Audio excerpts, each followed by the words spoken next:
As the quality control supervisor at an import company, I had to process the final shipment of king crabs before the National Day holiday. The moment I stepped into the -18 degrees Celsius freezer, the door slammed shut and the alarm system failed. When I felt my body temperature dropping, I immediately grabbed the hand warmers from the emergency kit, but as soon as I applied them, an icy chill shot through me. Something was terribly wrong. I was shrieking from the cold, only to hear my fiancé Chen Mingming's maniacal laughter crackle through the walkie-talkie. "We're live-streaming a challenge to lock the company's ice queen in the freezer. Let's see how long she lasts." Then the saccharine voice of his female co-worker on duty, Xiaolin, chimed in. "Come on, Sis Yen, give our livestream family a smile. Our top donor wants to see it." It instantly dawned on me, they were pranking me on a live stream. Not only did they lock me in the freezer, but they also swapped my life-saving heat pack with fever-reducing cooling patches. Clenching my jaw, I fought to stay calm as I called out to them for help. "The spare heat pack. Give it to me." My fiancé's voice crackled through the intercom, dripping with nonchalance. "Oh, Xiaolin's feeling chilly. It's that time of the month." I gave her all the spare pads to warm her stomach. "You're tough as nails. Just dance a bit more to warm up. Who knows?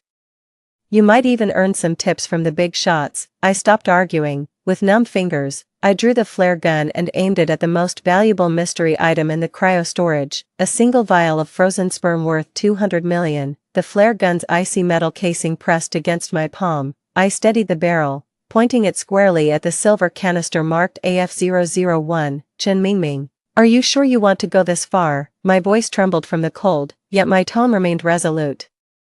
On the other end of the walkie-talkie, Chen Mingming's laughter abruptly ceased. This was immediately followed by Xiaolin's panicked voice. "Yen, don't be rash. You can't just mess with that thing. Oh, now you realize it's not to be touched." I let out a cold laugh, my breath forming a cloud of white vapor in front of me. "When you locked me in here, did you ever stop to think about the consequences?" Chen Mingming still wouldn't back down. "Qin Yen, stop trying to scare us.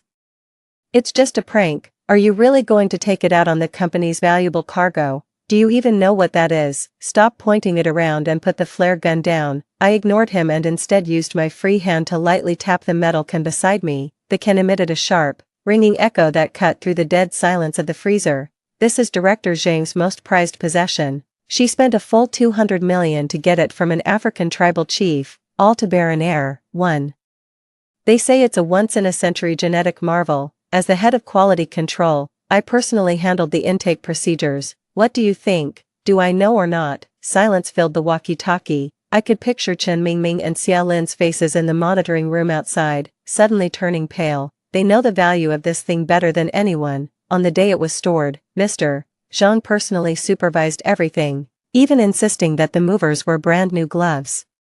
She said if there was even the slightest mistake with this thing, everyone involved would have to vanish from this city. Xiaolin's voice, choked with tears, rang out again, as if she had suffered a grave injustice. "Sis Yen, we were just trying to lighten the mood with a little joke, but you're always so cold and distant, everyone's kind of intimidated by you. Could you please put the gun down? Mingming will open the door for you in just a second." The moment she finished speaking, Chen Mingming immediately chimed in. "You're absolutely right, Qin Yen, we were just joking. I'll get the door open right away. The old lock circuit might be frozen. Don't worry, I'll go get some tools." Listening to their coordinated excuses, the last flicker of warmth in my heart vanished completely. Frozen circuit. This German-made climate-controlled door operates reliably even at -50 degrees Celsius. "He thinks I'm an idiot." "Cut the act," I said coldly.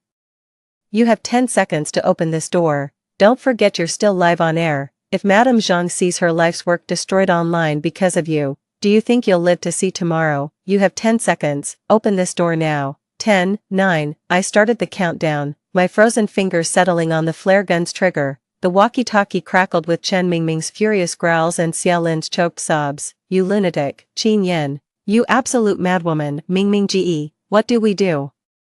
The live stream is going wild, and the top donor says he wants to see her actually pull the trigger." 3, 2, just as I was about to pull the trigger, Chen Mingming practically screamed out, "Stop, I'll open it. I'm opening it right now." I let out a sigh of relief, but my body trembled even more violently as the tension drained away. Yet after 30 seconds passed, I found it difficult to even breathe. The heavy warehouse door remained completely motionless. Chen Mingming's voice crackled through the walkie-talkie once again. Oh, Qin Yan, I'm so terribly sorry. I was so nervous earlier that I entered the wrong electronic lock code 3 times, and the system automatically locked down. Now, we'll have to wait for an engineer to come and unlock it. Hearing his words, my heart instantly sank like a stone. Even the closest engineer would take an hour to get here from the office. Chen Mingming, are you messing with me? How is this messing with you? His voice was dripping with undisguised glee, as if he was savoring my despair. This is divine intervention. Even the heavens want you to cool off in there. Xiao Lin chimed in, feigning fragility. Sis Yan, since you can't get out anyway, why not cooperate with our livestream? Our livestream audience all want to see the Ice Queen looking pitiful and delicate in the freezer. The top donor just sent 10 more rockets and said he'll send another 10 if you perform the Dioma dance inside. I was shaking all over with rage, though I couldn't tell whether it was from the cold or the fury. They never had any intention of letting me out from the very beginning. Their claim about entering the wrong password was just an excuse to buy time and keep this cruel livestream going. Chen Mingming, aren't you afraid I might actually destroy this thing? I raised the flare gun again, but this time my hand was shaking so badly I could barely hold on to it. You won't. All traces of panic had vanished from Chen Mingming's face as he stated with absolute certainty. Qin Yan, I know you too well. You're so responsible that you value the company's interests more than your own life. Last time, to rush a batch of goods, you stayed at the warehouse even with a high fever. It's the same this time. You can't bear to destroy it. You don't dare. His words pierced my heart like a knife, striking with deadly accuracy. Yes, he knows me well, but he used my sense of responsibility to try and destroy me. And I suggest you don't try anything, he said, his voice turning cold. I've already reported to General Manager Zhang that you're conducting routine inspections and will be stationed in the cold storage area tonight to ensure everything is foolproof. Mr.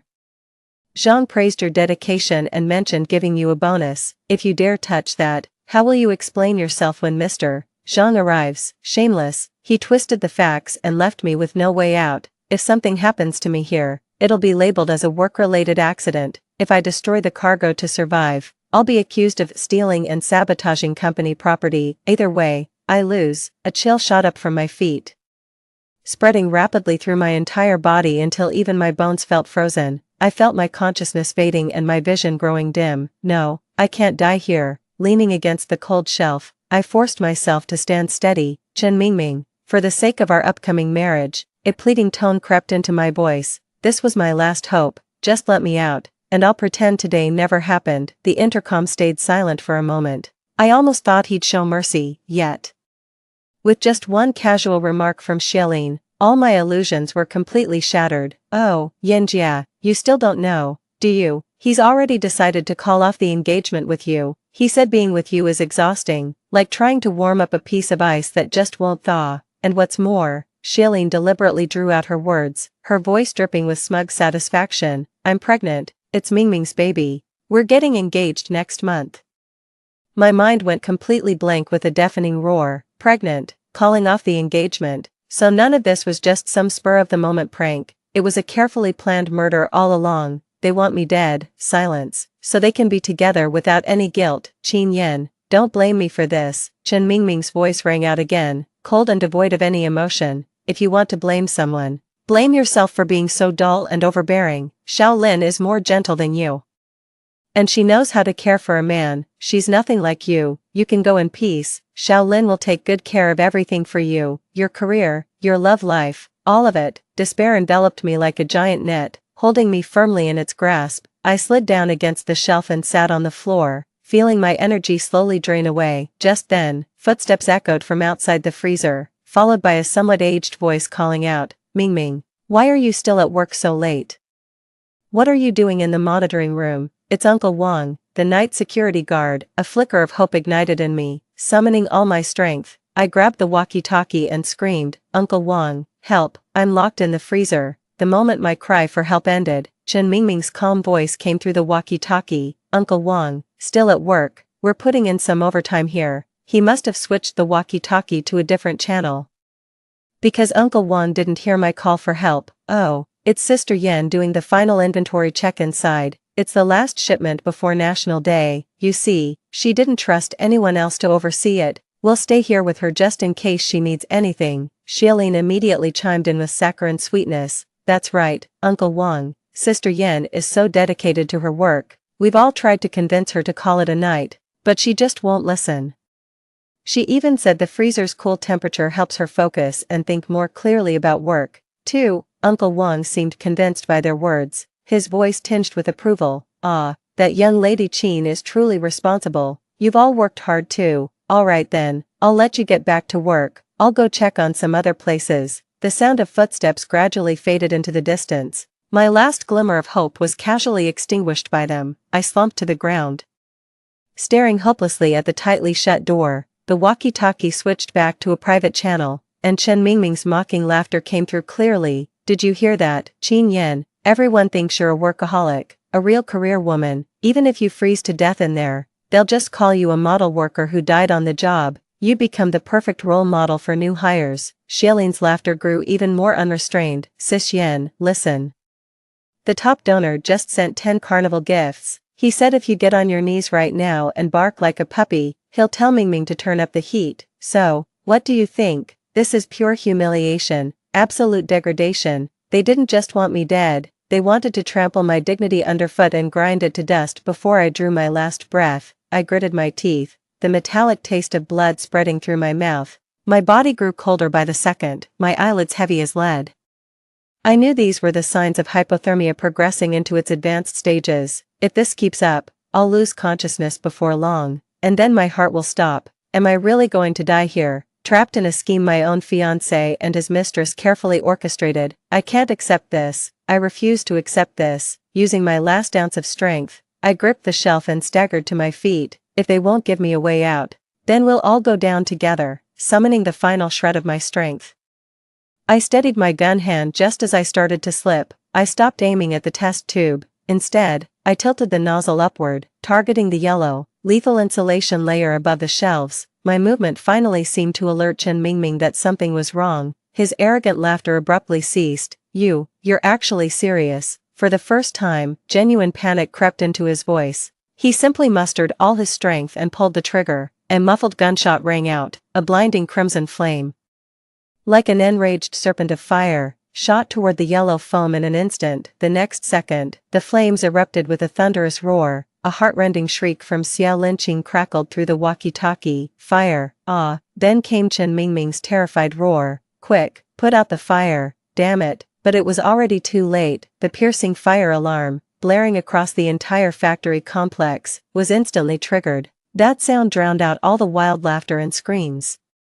Polyurethane foam insulation is a flammable material. Once ignited, the fire spreads rapidly and releases thick smoke containing highly toxic cyanide compounds. This was my first training session as a quality control supervisor. Chen Mingming and Xiao Lin had clearly both forgotten. Flames erupted before my eyes, and thick smoke instantly choked my nose and throat. I didn't flinch. Instead, I took a deep breath of the smoke. Scorching air flooded my icy lungs, and violent coughing brought back a sliver of awareness. I have to stay alert. A fire would trigger the highest level alarm. The fire suppression system would flood the vault with high concentration CO2. I'd likely suffocate before rescue teams could reach me. I dragged my stiffening legs, desperately crawling toward the door. Every centimeter I moved felt like scraping my bones with a knife. Over the intercom, Chen Mingming and Xiao Lin's screams and curses had turned into terrified sobs. You're insane, a complete madman. Smoke, so much smoke. Cough cough cough. Chen Mingming, what do we do?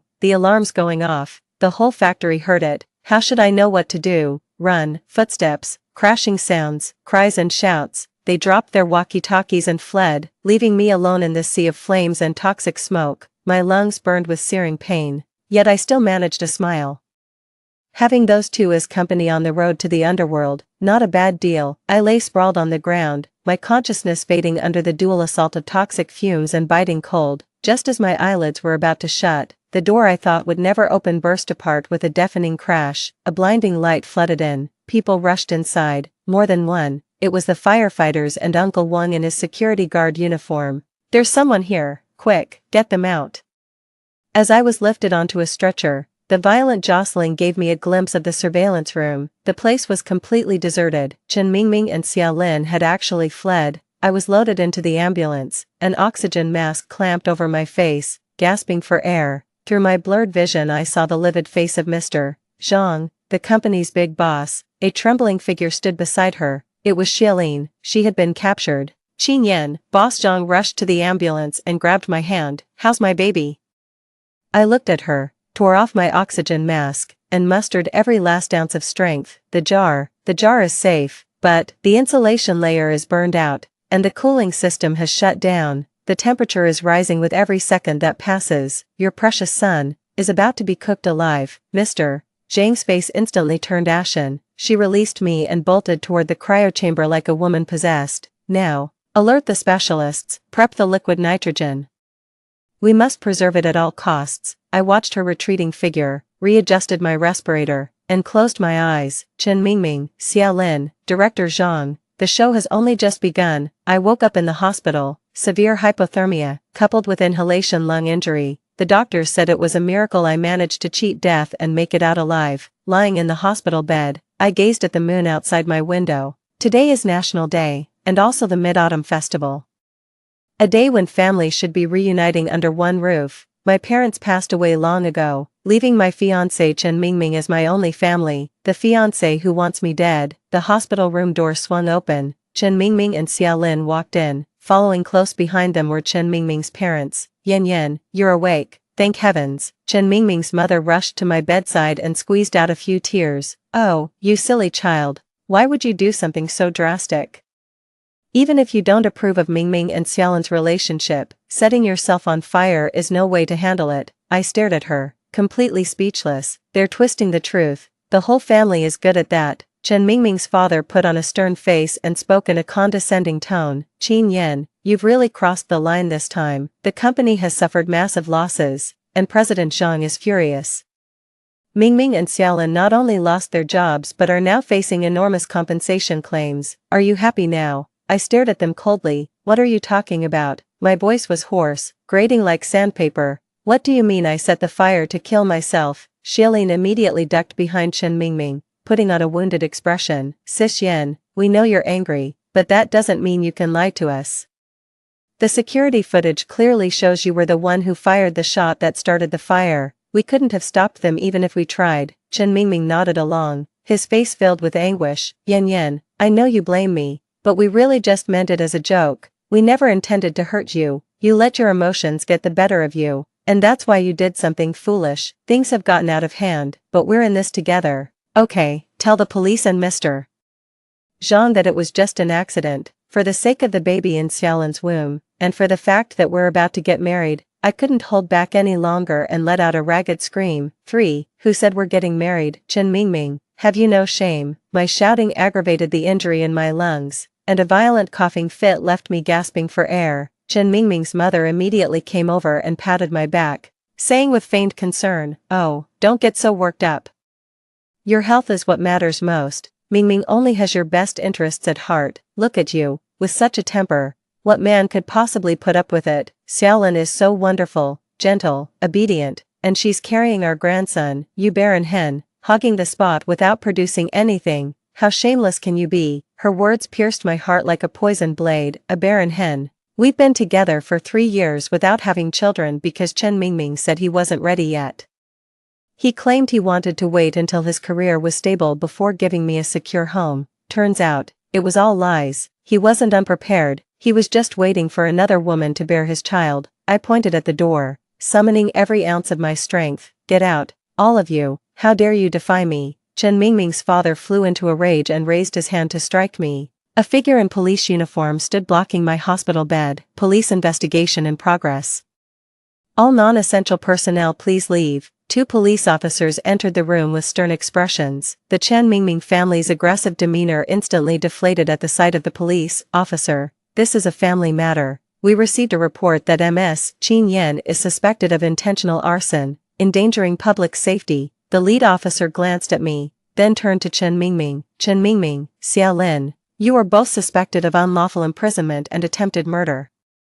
You need to come with us." The interrogation room was bathed in harsh, fluorescent light. Through the one-way mirror, I watched Chen Mingming and Xiaolin in the next room. They were still putting on an act. "Officer, we're innocent. We were just playing a prank on her. Yeah, it's that prank live streaming trend that's super popular online. We never thought she'd take it seriously, let alone start a fire. She's been under too much pressure lately, and her mental state has become somewhat unstable. Their explanation was exactly the same as what my parents said back then. As I looked at them, I felt an invisible hand clenching my heart. The officer pulled out a tablet and opened a video. That was a screen recording from a live streaming platform provided by an anonymous source. In the video, Chen Mingming's maniacal laughter and Xiaolin's coquettish protests were crystal clear. "We're live streaming a challenge to lock the company's ice queen in the freezer. Let's see how long she lasts. Sis Yen, give our livestream family a smile." The video was playing. Chen Mingming and Xiaolin's faces gradually turned deathly pale. Their bodies began to tremble, lips quivering, unable to utter a single word. This is fabricated." Cheryl suddenly let out a piercing scream. "Qin Yen fabricated this. She's tech savvy. She's trying to frame us." "Exactly. It's a complete fabrication." Chen Mingming latched onto this explanation like a drowning man clutching at a life raft. "Officers, you can't believe a word she says. She's completely unhinged." The police officer closed the video and stared at them with an impassive expression. This recording, along with the live comments from 400,000 viewers, has been sent to our technical team for verification. Additionally, we've located the top donor from the livestream. He confessed without hesitation to paying for the livestream of a murder. A deathly silence fell over the interrogation room. The color drained from Chen Mingming and Xiaolin's faces. They slumped in their chairs as if all the bones had been removed from their bodies. "No, that's not true," Xiaolin kept muttering to herself. "I'm pregnant. I can't go to jail. I'm carrying a child. You can't arrest me." Chen Mingming jerked his head up and stared at the glass on my side. His eyes were filled with venomous hatred. "Qin Yen," he roared, lunging at the glass and smashing his head against it with brutal force. "You vicious woman, how could you be so cruel? What did I ever do to you? Why would you destroy me like this? All I wanted was to find a woman I love. What's wrong with that? You've ruined me. You've destroyed my child. I'll haunt you from the grave." The police officers rushed forward and pinned him firmly to the ground. He kept cursing and struggling like a rabid dog. My heart was as calm as still water. "Chen Mingming, you did nothing wrong. You just wanted me dead, that's all. And I just wanted you to pay the price. Neither of us was wrong." The outcome came faster than I had imagined. Chen Mingming was sentenced to 15 years in prison for attempted murder and illegal detention, with combined penalties for multiple offenses. Xiaolin, as a coerced accomplice and being pregnant, received a 3-year sentence to be served outside prison. The live streaming platform was ordered to overhaul its operations and fine tens of millions for disseminating violent and gory content. The top donor, suspected of inciting criminal activity, was also placed in criminal detention. Legally, I'm not criminally liable since I acted in self-defense when my life was at stake, but I'll still have to compensate the company for the property damage. After making sure her precious project was unharmed, Director Zhang finally remembered I existed. "The repair costs for the insulation and cooling system are astronomical." I didn't answer him. "She took me to court." Chen Mingming's parents showed up on the day of the hearing. They rushed over and started hitting and cursing at me. "Bang, you jinx, you've ruined our whole family. You're the reason my son is behind bars. What more do you want from us? You owe us. Give us back our son's stolen youth." The court officers stepped in to hold them back. I looked at their contorted faces and could only find it laughable. Their son wanted to kill someone, yet they saw nothing wrong with it. I destroyed some property to save my own life, and now I'm treated as the worst kind of criminal. In the courtroom, Mr. Zhang's lawyer was aggressively confrontational. "Qin Yen, as the company's quality control supervisor, you were fully aware of the critical importance of the cold storage insulation, yet you deliberately chose the most extreme method, setting it on fire. This goes far beyond the scope of justifiable emergency action. Your actions have caused my client nearly 10 million in economic losses. We demand full compensation. 10 million in damages." These 4 words weigh on me like a mountain, crushing the very breath from my lungs. Even with all my savings from these years and the house my parents left me, it's still nowhere near enough. They're asking me to pay this back for the rest of my life. My lawyer is fighting tooth and nail for me. The situation was critical. My client was experiencing severe hypothermia and had impaired consciousness. Under those circumstances, she couldn't make the most rational decisions. Her only thought was to survive. Igniting the insulation to trigger the fire alarm was the only method she could think of, and the only effective way to call for help at that moment. 4. The courtroom erupted in heated arguments between both sides. I looked at Mr. Zhang's stony face and suddenly spoke up. Mr. Zhang. Everyone fell silent and turned to look at me. I have a question. Was that shipment really purchased directly from an African tribal chief? Mr. Zhang's expression shifted slightly. That's irrelevant to this case. Regarding that matter, I stared into her eyes. I personally handled all the documentation on the day it was logged into the system. The customs declaration listed it as a research specimen. The donor is a Swiss biogenetics company. Donation means it's free of charge. Mr. Zhang, you paid 200 million for this, so why does the customs declaration list it as a free donation? Are you trying to evade taxes? The courtroom erupted in an uproar. Mr. Zhang's lawyer immediately rose to object. Objection. The defense is making malicious insinuations to slander my client. The judge rapped the gavel. Counsel, please confine your remarks to matters relevant to this case. I kept my eyes fixed on Mr. Zhang as I spoke, enunciating each word deliberately. You know better than I do, Mr. Zhang. Exactly how much tax was evaded by declaring 200 million yuan worth of goods as free donations for customs clearance? What consequences will your company face when customs and tax authorities uncover this scheme? Are you really going to keep haggling with me over a few million in repair costs? Mr. Zhang's face went from ashen to deathly pale. She stared daggers at me, her eyes blazing with fury. I knew my gamble had paid off. The so-called chief's son was nothing but a cover story she fabricated to throw people off the scent. She couldn't risk anyone digging deeper into this matter. After a long pause, she took a deep breath and told her lawyer, "We're dropping the lawsuit." Stepping out of the courthouse, the sunlight stung my eyes. I won, though I lost my job, drained my savings, and ended up buried in debt, but I survived. No prison time, no millions in liabilities hanging over me. I was at a small diner, and I ordered a bowl of steaming hot noodles. As I ate, tears started to fall. I don't know why I was crying, for a love that had died, for broken trust, or for myself. Having survived the ordeal, I landed a new job pretty quickly. It was at a small logistics company.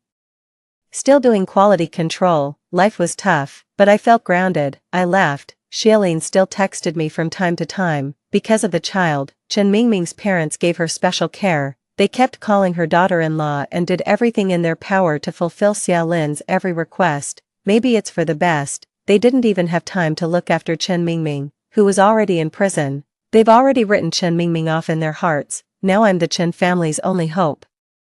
I'm living the dream life you always wanted. Qin Yin, you must be seething with envy. It wasn't until Xiaolin was nearing her due date that she finally settled down, but the peace only lasted a few days before Chen Mingming's mother suddenly called me. Qin Yin, Xiaolin gave birth to a charcoal black baby. She says this is all you're doing. Get to the hospital right now. You owe our family an explanation. Charcoal. A thought began raging through my mind.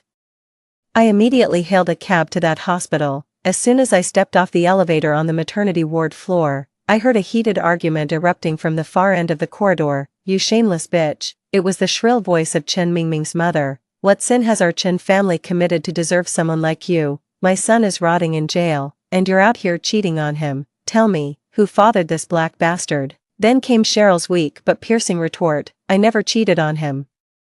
This is Mingming's child, a true Chen through and through. Chen Mingming's father roared back. Our family has been pure Han Chinese for 8 generations. How could we possibly produce a black child? Do you take us for fools? I leaned against the wall, listening to the argument inside, and found the whole situation utterly absurd and ridiculous. The hospital room door suddenly swung open. Chen Mingming's mother rushed out, her face streaked with tears and her expression completely unhinged. When she saw me, she froze for a second, then lunged at me like a madwoman. It's you, Qin Yin, you wretched woman. You're the one who ruined our family. You destroyed us. Was it your curse on Mingming that made Xiaolin give birth to this monstrous thing? She shoved me, making me stagger and crash into the wall. Nurses and doctors rushed over, scrambling to pull her away. I pushed through the crowd and entered the hospital room. Shailene lay on the hospital bed, her face pale and hair disheveled. Seeing that I had actually come, a flicker of panic crossed her eyes. The newborn baby lay in the bassinet right beside her, so tiny and wrinkled, with skin the color of rich chocolate, perfectly healthy, and yet, unique. What is it? don't you recognize me?" Xiaolin bit her lip and remained silent. "The baby is adorable," I looked at the infant and said softly. "It's just the skin tone. Doesn't quite resemble Chen Mingming." Xiaolin suddenly became agitated. "He is Mingming's child, he definitely is." Well, isn't that interesting? The heir that Chen Mingming was so obsessed with obtaining, he was even willing to kill his wife for, and it turns out to be, a child of mixed race. Xiaolin completely broke down. She grabbed a pillow from the bed and threw it at me. "I'm telling you, so what if the child is black? That's premium genetics, 100 times better than a barren woman like you." Her words plunged the entire hospital room into silence. Chen Mingming's parents stood frozen in place, as if struck by lightning. Premium genetics, this phrase felt so familiar. Suddenly, something clicked in my mind. That priceless genetic specimen, a once-in-a-century elite gene lineage from an African tribal chieftain, valued at 200 million. My eyes shifted to Xiaolin as an utterly absurd suspicion surfaced in my thoughts. "Xiaolin," my voice trembled.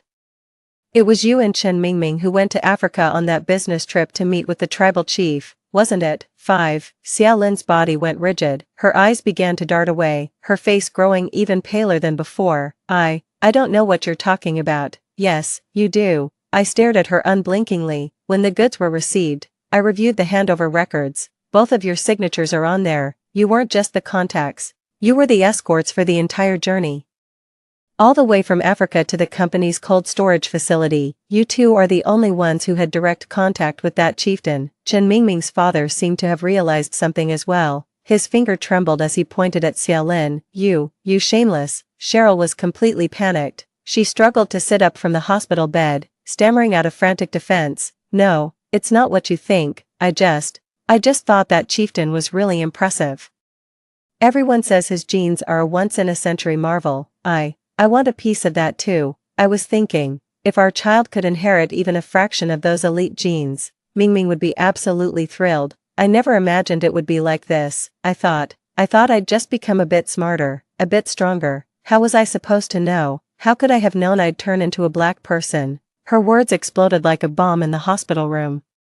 Chen Mingming's mother's eyes rolled back as she collapsed rigidly to the ground. His father, clutching his chest, collapsed to the ground, gasping for air in ragged breaths, and I, watching this farce unfold before my eyes, could no longer hold back and burst into loud laughter. I laughed until tears streamed down my face. Poetic justice, this is the most precise, and most ironic, form of cosmic justice imaginable. For this so-called superior gene, Chen Mingming abandoned me, schemed against me, and even tried to kill me. He thought he had won the world. In the end, he was just raising another man's child for 9 months. The child was, in fact, the offspring of an African person, someone he had always looked down upon as barbaric and backward. The heir he had so fervently longed for had never been his to begin with. The haven of tenderness he had dreamed of was nothing but the deluded fantasy of a foolish and greedy woman. His life, his pride, his entire world. It became a complete and utter joke. Chen Mingming learned about this while in prison. His lawyer told him during one of their meetings. I have no idea what his expression was at that moment. All I know is, from that day on, he lost his mind. He started attacking everyone in prison, lashing out at anyone within reach. He kept repeating the same phrase over and over, "My son." He was later diagnosed with schizophrenia and transferred from prison to a psychiatric hospital. The Chen family had completely collapsed. Old Mr. Chen suffered a stroke from the overwhelming shock, leaving him partially paralyzed. Mrs. Chen couldn't bear the devastation, weeping constantly and telling everyone that Qin Yan was a jinx while Xiaolin was a seductress. After the hospital fiasco, Xiaolin was thrown out by the Chen family. She had no job, no money, and a newborn baby to care for. She thought about abandoning the child, but didn't dare. She wanted to find the baby's biological father, but didn't even know the chieftain's name. She came to see me once, holding that dark-skinned baby. She knelt at my doorstep begging for my forgiveness, pleading with me to lend her money. Sis Yen, I was wrong. I truly was wrong. Please, for the child's sake, help me. He's a living being too. I looked at the child sleeping peacefully in her arms. He's completely innocent. His mother's foolishness and greed sealed his tragic fate. I didn't soften my stance. I simply told her calmly, when you locked me in that freezer, did it ever cross your mind that I'm a living being too? I shut the door. Outside, her desperate cries echoed. I never saw her again after that. I heard she moved with the child to a small town down south. I barely scraped by on odd jobs and meager welfare benefits. A year later, I used all my savings plus money borrowed from friends to start a small trading company. I was still doing quality control, but this time I was working for myself. As for Director Zhang, she wasn't having an easy time either. The tax evasion scheme was ultimately exposed, the company was hit with crippling fines and its reputation was left in tatters. The AF001 specimen she had pinned her hopes on was discovered to have completely lost its viability during artificial insemination. Due to a minor error in the thawing process, she ended up paying $200 million for a vial of useless liquid. Her succession plan went up in smoke. Another mid-autumn festival. Silence. I sat alone in my new company's office. Outside the window, countless lights twinkled under the moonlit sky. I stood up and walked to the window, gazing at the full moon in the sky. I took a deep breath. Gone was the chill of the icehouse, the sting of thick smoke in the air. Only freedom and rebirth remained. My life is like this full moon, even when shadowed by passing clouds, it will always emerge clear and whole again. Story 2, a villainous father who doesn't care and a dead mother shaped his solitary and obsessive personality. He became irrationally fixated on the female protagonist who once healed him. He resorted to all means to forcefully take what he wanted, but ultimately met an unhappy end. The system tasked me with his redemption, and so, I was reborn, looking at my son. Still lively and kicking in the alley, dressed in a leather jacket and sporting an outrageous hair color, I weighed the kitchen knife in my hand and sneered, redemption, that's just a mother disciplining her son, as natural as can be. 1. When the system allowed me to be reborn, Fu Zian was cornering a frail boy in an alley, clad in black leather, his hair dyed deep purple, leaning against the wall. He toyed with a knife in his hand, his tone cold. Tell the truth, or should I waste one of your hands? Choose, a quintessential bad boy with a 360-degree no blind spot attitude. The boy, surrounded by a group of lackeys, trembled in fear. However, the next second, the bad boy tried to enhance his aura by stepping onto a trash can lid with one foot. He miscalculated the height of the trash can and ended up painfully straddling it, his face contorting fiercely. From a distance, I watched and sighed deeply. Finally, with the system unable to stop me, I went to the supermarket next door and bought a kitchen knife. 2. I should have been dead. After the birth of Fu Zian, my health deteriorated, but the hospital couldn't diagnose any illness. I died when Fu Zian was 3 years old, yet, I was reborn as a 16-year-old girl. The system told me that my death was inevitable. It was to fit the villain trope of a motherless and neglected child, which led to his solitary and obsessive nature. This lack of love was why Fu Zian clung desperately to any small kindness from the female protagonist, like a drowning man grasping at a lifeline. But I had to come back, because the future Fu Zian would turn too dark. Even killing the male and female protagonists, you need to redeem him and prevent what happens next. This was the system's bargain for my rebirth. But, redemption, I looked down at the brand new kitchen knife. The chilling blade reflected a young and familiar face. I sneered. That's called a mother disciplining her son, as natural as can be. 3. Fu Zian thought no one saw his embarrassing moment, so, he stiffly maintained his posture for a while before pretending to kick someone in annoyance and lowered his foot. Don't give me that crap, tell the truth or you won't have hands to spare today, he said with force. It would have been impressive if not for his hand rubbing his butt behind his back. When I approached with the knife, this was the scene I witnessed. The system thought I was furiously going to set things straight and kept urging me along the way, but I just stood behind Fu Zian and patted his shoulder with a smile. A toy knife won't break anyone's legs, need a better tool. Like trying this kitchen knife. The cold blade pressed against Fu Zian's cheek. The bad boy instantly stiffened, slowly lowering his hand from his butt, then, overwhelmed with embarrassment, damn, foolishness has its own consistency, so. Fu Zian's motion to alleviate his pain became increasingly unrestrained. He even patted his bottom a few times, feeling self-satisfied. All under my watchful eye. I sighed, thinking to myself, how did this foolishly naive guy turn dark enough to kill the protagonists? Could it be that his sheer stupidity amused them to death? System, please respect this world's villain who hasn't turned dark yet and is still full of innocence. I just grunted, then I looked down at Fu Zian's pants. Split to reveal a hint of pink underneath, and couldn't help but click my tongue. Innocence, huh? The system stayed silent, for, clearly, my appearance disrupted Fu Zian's plans. Amidst the panic-stricken cries of Big Brother, Thinking Fu Zian was about to be attacked, he calmly turned around, looking down from above, trying to mask his earlier embarrassment with disdain. "Who are you? Didn't you see I got here first?" I was about to speak.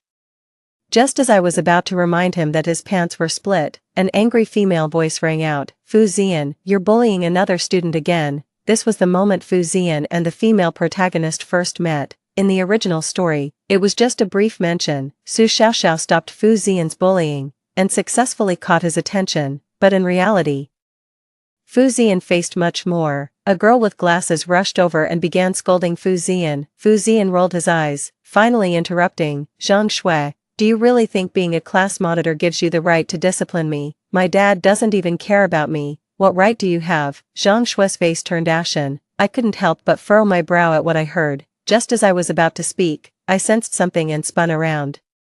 Delivering a fierce kick to a boy who had stealthily approached me when no one was paying attention, the boy let out a piercing scream. "Damn, that's vicious." Fu Zian was startled, but quickly realized what was going on. "You never change, do you?" he said, fuming with rage. He rolled up his sleeves, clenched his fists, and smashed them into the boy's face. "If I don't beat you to death today, I won't carry the Fu family name." His movements were swift and decisive, however.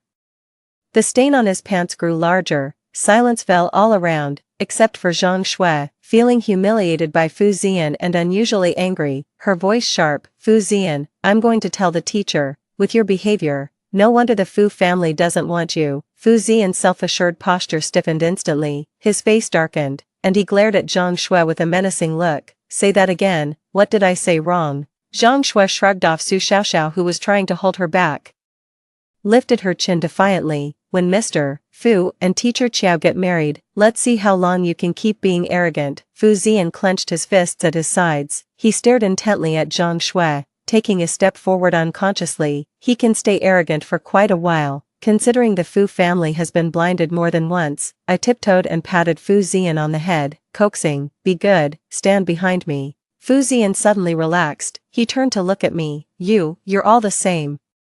Zhang Shui looked at me, rolling her eyes with disgust. "Rich second-generation brats, really just a bunch of bullies preying on the weak. Let's see what your so-called weak have done," I said, too tired to argue further. I leaned down and pulled a cell phone from the boy's pocket. The phone's photo album was locked with a password. I threatened the boy with a kitchen knife to get the password, flipped through a few photos, and handed the phone over. Zhang Shui held her head high, refusing to look. Instead, Su Xiaoxiao took it, and her face turned pale quickly. "Scum," she hissed, but she wasn't addressing Fu Zian. She was talking to the boy now curled up on the ground. The photo album was filled with voyeuristic photos of girls. With Su Xiaoxiao's testimony, Zhang Shui quickly realized her mistake, but she didn't apologize, still stubborn, although what he did was wrong. Beating him up like this is even worse. Besides, these photos don't show faces. Who knows who they are?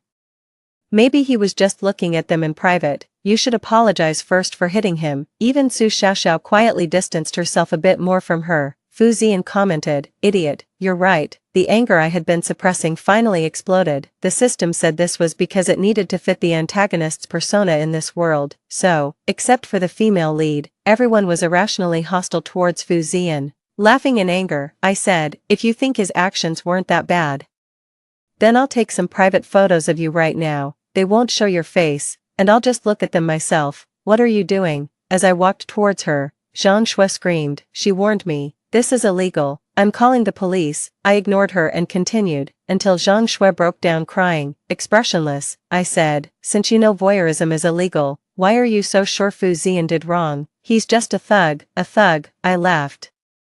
"A thug who stops evil deeds and protects young girls. You think he's a thug, but for those girls who were photographed, he's a hero." Fu Zian rarely heard someone call him a hero. He was stunned at first, then looked up proudly, even agreed to surpass the so-called class president in the final exams next year when I suggested it. Zhang Shui ran away crying. Su Xiaoxiao watched her run off but didn't immediately follow. Instead, she sincerely apologized to Fu Zian. "I'm sorry. I misunderstood you too." This improved my opinion of the female lead quite a bit. Turning around, I saw Fu Zian still grinning foolishly. I couldn't help it. I reached out and delivered a solid smack to his beautifully shaped head. "Can't you speak up for yourself?" Fu Zian held his head and yelped. "Ow, wait." He belatedly realized something was amiss and puzzledly asked, "Wait, who are you?" So, I weighed the kitchen knife in my hand, smiling brightly, word for word, "I'm your mother." Fu Zian was convinced that I was provoking him, even though I could clearly state the birthmarks on Fu Zian's body, but as Fu Zian blushed and tried to stop me, he still didn't believe it, so, I asked him to call Fu Jing, but he couldn't get through even once. I watched as the smile at the corner of Fu Zian's lips gradually faded. After a long silence, I asked him, "Has it always been like this?" "What? Fu Jing not answering your calls?" Fu Zian paused for a moment. But he quickly turned his head away and casually kicked a can by his feet, scoffing coldly, "I'm not dead yet, there's no need for him to bother, you're quite capable." Managing to dig up even my information, he suddenly stopped speaking mid-sentence. Fu Zian stared blankly at his phone, then cursed under his breath. I instinctively raised my hand, no swearing. He didn't stomp his feet as usual, but gripped his phone. His eyes reddening, I glanced over. It was a photo. In the photo, Fu Jing was helping a young and pretty woman, who also showed a shy expression, probably because of the angle of the shot. The two seemed very intimate. "Hey, you," Fu Zian called me, his face grim. He sneered, "Since you claim to be my mom, I might as well take you to catch the cheaters." His tone carried a barely detectable harshness. I quietly watched Fu Zian and suddenly asked, "Are you angry? Why?" The information provided by the system indicated that the relationship between Fu Zian and his father, Fu Jing, was not good, and Fu Zian had already declared that he would not take over the Fu family and would sever ties with Fu Jing once he was of age. So why was he angry about Fu Jing seeing another woman? Fu Zian pursed his lips and didn't speak, but his eyes grew even redder. Finally, it was his subordinate who quietly reminded me, "Today is the anniversary of Big Brother's mother's death." I was taken aback. For a moment, I couldn't quite grasp what Fu Zian's attitude towards me, his long-dead real mother, really was. Fu Zian went to the school to catch the cheaters. The female lead in the photo was his homeroom teacher. She was also the Miss Chiao mentioned by Zhang Shui, Chiao Anren. The door to the office was kicked open forcefully. Fu Zian, hands in his pockets, spoke nonchalantly, "Sorry to interrupt your unmediated intimacy, but old man, if you wanted Miss Chiao as your second spring, why didn't you say so earlier? Today is my mom's death anniversary. I was just going to talk to her too. Let her also meet this new sister." His tone was provocative and carried an unnoticeable anger. I couldn't help but think that Fu Jing's not killing him over such remarks was somewhat paternal. "Mr. Fu," Chiao Anren reacted. But I caught a quick flash of impatience and annoyance on her face. Her tone was helpless. "Don't misunderstand. I was just discussing your matters with Mr. Fu." "Was it really about my matters, or about you two planning to marry?" Fu Zian, her voice was cold, emotionless, but it was as if someone suddenly choked Fu Zian, and he abruptly stopped talking. The man who had been facing away from us turned around, calmly looking at Fu Zian. "Apologize." Fu Zian's lips were tightly pressed. He didn't speak, just his eyes reddening as he stared fixedly at Fu Jing. Though they were father and son, they looked more like mortal enemies. "It's nothing." Chiao Anren quickly spoke up to ease the tension, smiling at Fu Jing. "He just misunderstood, that's all. Apologize." Fu Jing approached Fu Zian, his gaze lowered, his tone was calm. "The Fu family does not raise ill-mannered children." I could clearly feel Fu Zian's body stiffen instantly, his hands clenched into fists at his sides.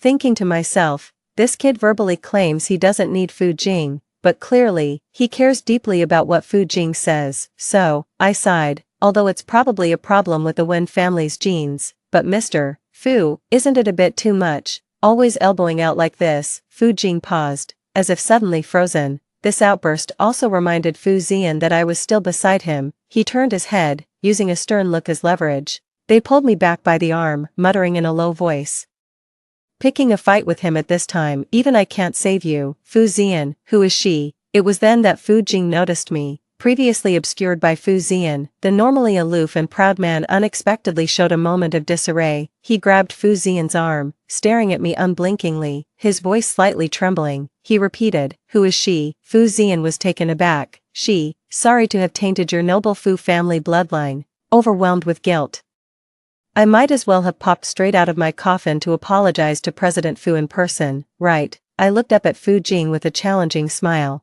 then turning to pat Fu Zian on the head. "They say with a stepmom comes a stepdad. Come on, apologize to your stepdad." Fu Zian inherited my knack for aggravation, but he's nowhere near my level yet, he still has much to learn. Fu Zian glanced at Fu Jing, then turned back to look at me. Finally, he scoffed. Has this turned into a real-life soap opera? 8. My marriage to Fu Jing was a business arrangement. I had assumed it was a powerful alliance, only later did I realize it was my parents securing a guardian for me. Fu Jing is a man of his word. After the passing of my parents, he indeed took his vows seriously, though devoid of romantic love. Nevertheless, it was for this reason I trusted Fu Jing to take good care of my son. It shouldn't have been like this, at least.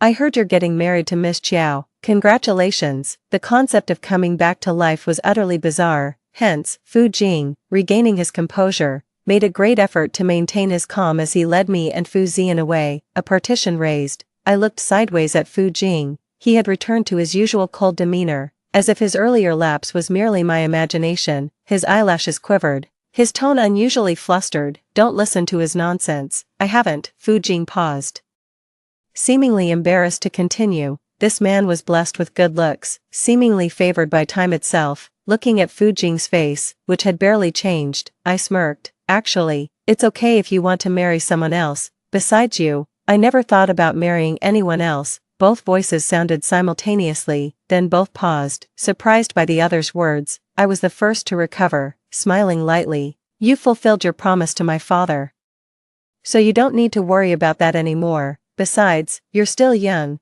busy with your company, having someone at home to support you is good. Fu Jing's expression grew colder with my words. Finally unable to hold back, he interrupted. Did you come back just to tell me this? His tone was hurried, tinged with a hint of grievance. So, I restrained my smile, my gaze falling on the partition. It seemed like this would allow me to see Fu Zian sitting in front of us. Of course not. I spoke softly, pausing. Fu Jing, you've let my son suffer. The child who first called me mom. The silly boy who, when I was sick in bed, would insist on sharing my pain. The child who, before my death, made a pinky promise to meet again. After his mother's death, he endured much hardship, yet he had no one to share his grievances with. My tone was calm yet filled with anger. You promised me you'd take good care of him. I knew Fu Jing was emotionally reserved. After all, it took 4 years of our marriage to slightly thaw his icy demeanor, but I thought he might change for Fu Zian, given their close blood relation. It was only then that I belatedly remembered the system's previous predictions about Fu Zian's fated end, unsaved, ultimately dying alone after a long wait. A nameless rage roared within me, not just towards the man in front of me. Fu Jing stared at me blankly. He seemed to want to explain something, opened his mouth, but couldn't speak. Finally, he could only turn his head away in near disgrace. Sorry, Fu Jing spoke softly, not trying to justify himself further. Thus, my anger turned to helplessness. I reminded, the one you should be apologizing to isn't me. Fu Jing fell silent. 9. Fu Zian still couldn't believe that his own mother had come back to life and even rejuvenated to a 16-year-old girl, looking younger than him. At first, he was a bit wary and uncomfortable, but those feelings vanished without a trace after I led him through a day of gaming. I believe you're my real mom now, Fu Zian said, his eyes gleaming as he clutched his phone. Who would have thought that this rebellious teenager, with his flamboyant hair and followers in tow, was actually a complete novice in the game, barely managing to score. Without looking up, I responded, you're better than your dad. Suddenly, the character Angela in the game stopped moving. As expected, she was defeated. Fu Zian said boastfully, I'm definitely better than that old man, while hesitantly inching closer to me after a long pause. The implication was clear. After a moment, I added, when he plays, he treats his phone like prayer beads. What do you mean? Because he never manages to eliminate anyone. Fu Zian looked down at the game screen, focusing on the single point he scored, and beamed. Then he's really terrible, especially after hearing how I dominated the game with my full set of gear and contrasted it with Fu Jing's poor performance. Fu Zian couldn't help but laugh joyously, without a hint of guile, until the person being teased stood behind him, holding 2 glasses of milk. It's time for bed. Fu Jing remembered my habit of drinking milk before bed. He hesitated, then placed one of the glasses of milk in front of Fu Zian, coldly saying, drink it. However, since Fu Jing spoke up, the previously grinning Fu Zian restrained his smile and kept his eyes fixed on the phone screen, not even reaching for the milk. Fu Jing didn't mind until our eyes met. He stiffened, then dryly commented, you managed to eliminate someone, impressive. I kept looking at Fu Jing. He paused, lips pursed as if slightly hurt. Better than me. Fu Ziyan was still engrossed in his game. I glanced over. Oh. He was unwittingly becoming more aggressive in the game. After Fu Jing left, Fu Ziyan finally looked up at me. Can glutinous rice drive away the evil from his body? He asked seriously. I thought about it and replied, maybe not enough on its own, maybe try pairing it with black dog's blood. Fu Ziyan was startled, then laughed loudly, but as he laughed, his eyes began to redden. He turned his head to me and said, I thought you'd scold me for disrespecting him. Respect is mutual. I replied, patting his head, if you feel you haven't been respected. Making some harmless jokes is okay. What is due respect? It's about having your thoughts and beliefs acknowledged. Others might find them foolish, but they won't interfere too much or force you to change. But a lot of this you have to feel for yourself. You have the right to judge whether you're respected. Fu Ziyan was silent for a while, then drank the milk clean. His voice was a bit strained. That old man has never respected me. But he seemed unsure of himself, in the end. Fu Jing didn't apologize to Fu Ziyan that day, but he explained to Fu Ziyan that he had no plans to marry Qiao Enren, and he would investigate the rumors. Qiao Enren had reached out that day wanting to discuss Fu Ziyan's education, which made Fu Jing cancel an important meeting. He hadn't planned to tell Fu Ziyan any of this. He didn't see the need. One who does good without seeking recognition, and one who does everything for his son but says nothing, in this respect. The father and son were exactly alike, so I stretched and smiled. Is that so? Then I'll go and scold him for you. Fu Ziyan didn't respond, but his eyes noticeably brightened. He was very eager to see Fu Jing put in his place. As I went upstairs, I saw Fu Jing standing at the corner, his face showing disapproval. You're spoiling him. For the usually strict Fu family, my recent conversation with Fu Ziyan could indeed be seen as coddling. I tilted my head at him, and so, Fu Jing frowned. So I smiled. Fu Ziyan actually doesn't like drinking milk at all. He paused, his expression one of surprise. That was the first time you poured him milk, wasn't it? He said disrespectful things to you, yet he drank the milk to the last drop. It was his father's first attempt to change, and in his way, he was both respecting and trying to accept it. I remembered the pained expression on Fu Ziyan's face as he pinched his nose and drank the milk, a smile flickering in his eyes. Fu Jing was silent for a long time, so long that I yawned and was about to go to my room to sleep when he suddenly stopped me. That's how my parents taught me. He paused, unusually hesitant, and no one else taught me. I know. I tiptoed, trying to pat Fu Jing on the head, just like I would do with Fu Ziyan, but he was too tall. Hesitantly, I withdrew my hand, only to see Fu Jing bending down calmly, nodding slightly, surprised. I then smiled even more brightly. I know it all. That's why I came back to teach you. Perhaps Fu Ziyan wasn't the only one in need of redemption. Fu Jing bowed his head, and I couldn't see the expression on his face. I could only feel him gently brushing against my hand. Then he murmured a muffled acknowledgement. Fu Jing took a week off for Fu Ziyan. By the time the holiday ended, Fu Ziyan realized that having his mother become younger wasn't such a good thing after all. Because I became his new deskmate. Fu Ziyan took a deep breath, his voice trembling. Are you going to study with me? You could also think of it as me wanting to relive my bittersweet student days. I curiously observed everything in the school, seeing young boys and girls shyly moving apart after accidentally touching hands. I couldn't help but sigh. Youth is wonderful. However, my excitement and eagerness stopped after the first math class. Fu Ziyan slept through the class as usual. I didn't wake him. But when he woke up and was about to skip class as usual, I caught him expressionlessly. Fu Ziyan, he belatedly realized, and his originally fierce expression turned pleading. I just wanted to go to the restroom. You might not understand me well. I pulled Fu Ziyan to sit down, speaking softly. I'm quite competitive, always wanting to be the top wherever I go. So, Fu Ziyan stiffened. I shyly smiled, but after all, I've been away from school for too long. I don't remember much. Also, why does your math teacher have an accent? I adamantly denied that I couldn't understand, until Fu Ziyan looked complex. Our math teacher has top-grade Mandarin. I pretended not to hear, just silently passed my notebook to him. Fu Ziyan glanced down and casually mentioned the answer. Then he looked up, incredulously sincere. Maybe you should go back to middle school first, perhaps finally finding his footing somewhere. Fu Ziyan's tone carried a subtle hint of pride. I remained silent, just quietly stacking up the political science and geography books, then rolled them up. Fu Ziyan saw the freshly minted roll of books. His face instantly paled. He didn't feel he needed these people, so their attitudes were of no concern to him. As I bowed my head to gather the test papers, I discovered a piece of candy hidden beneath them. My smile deepened with the thought, probably because, to live is to be needed, I need him, and he enjoys being needed by me. I'm a bit anemic.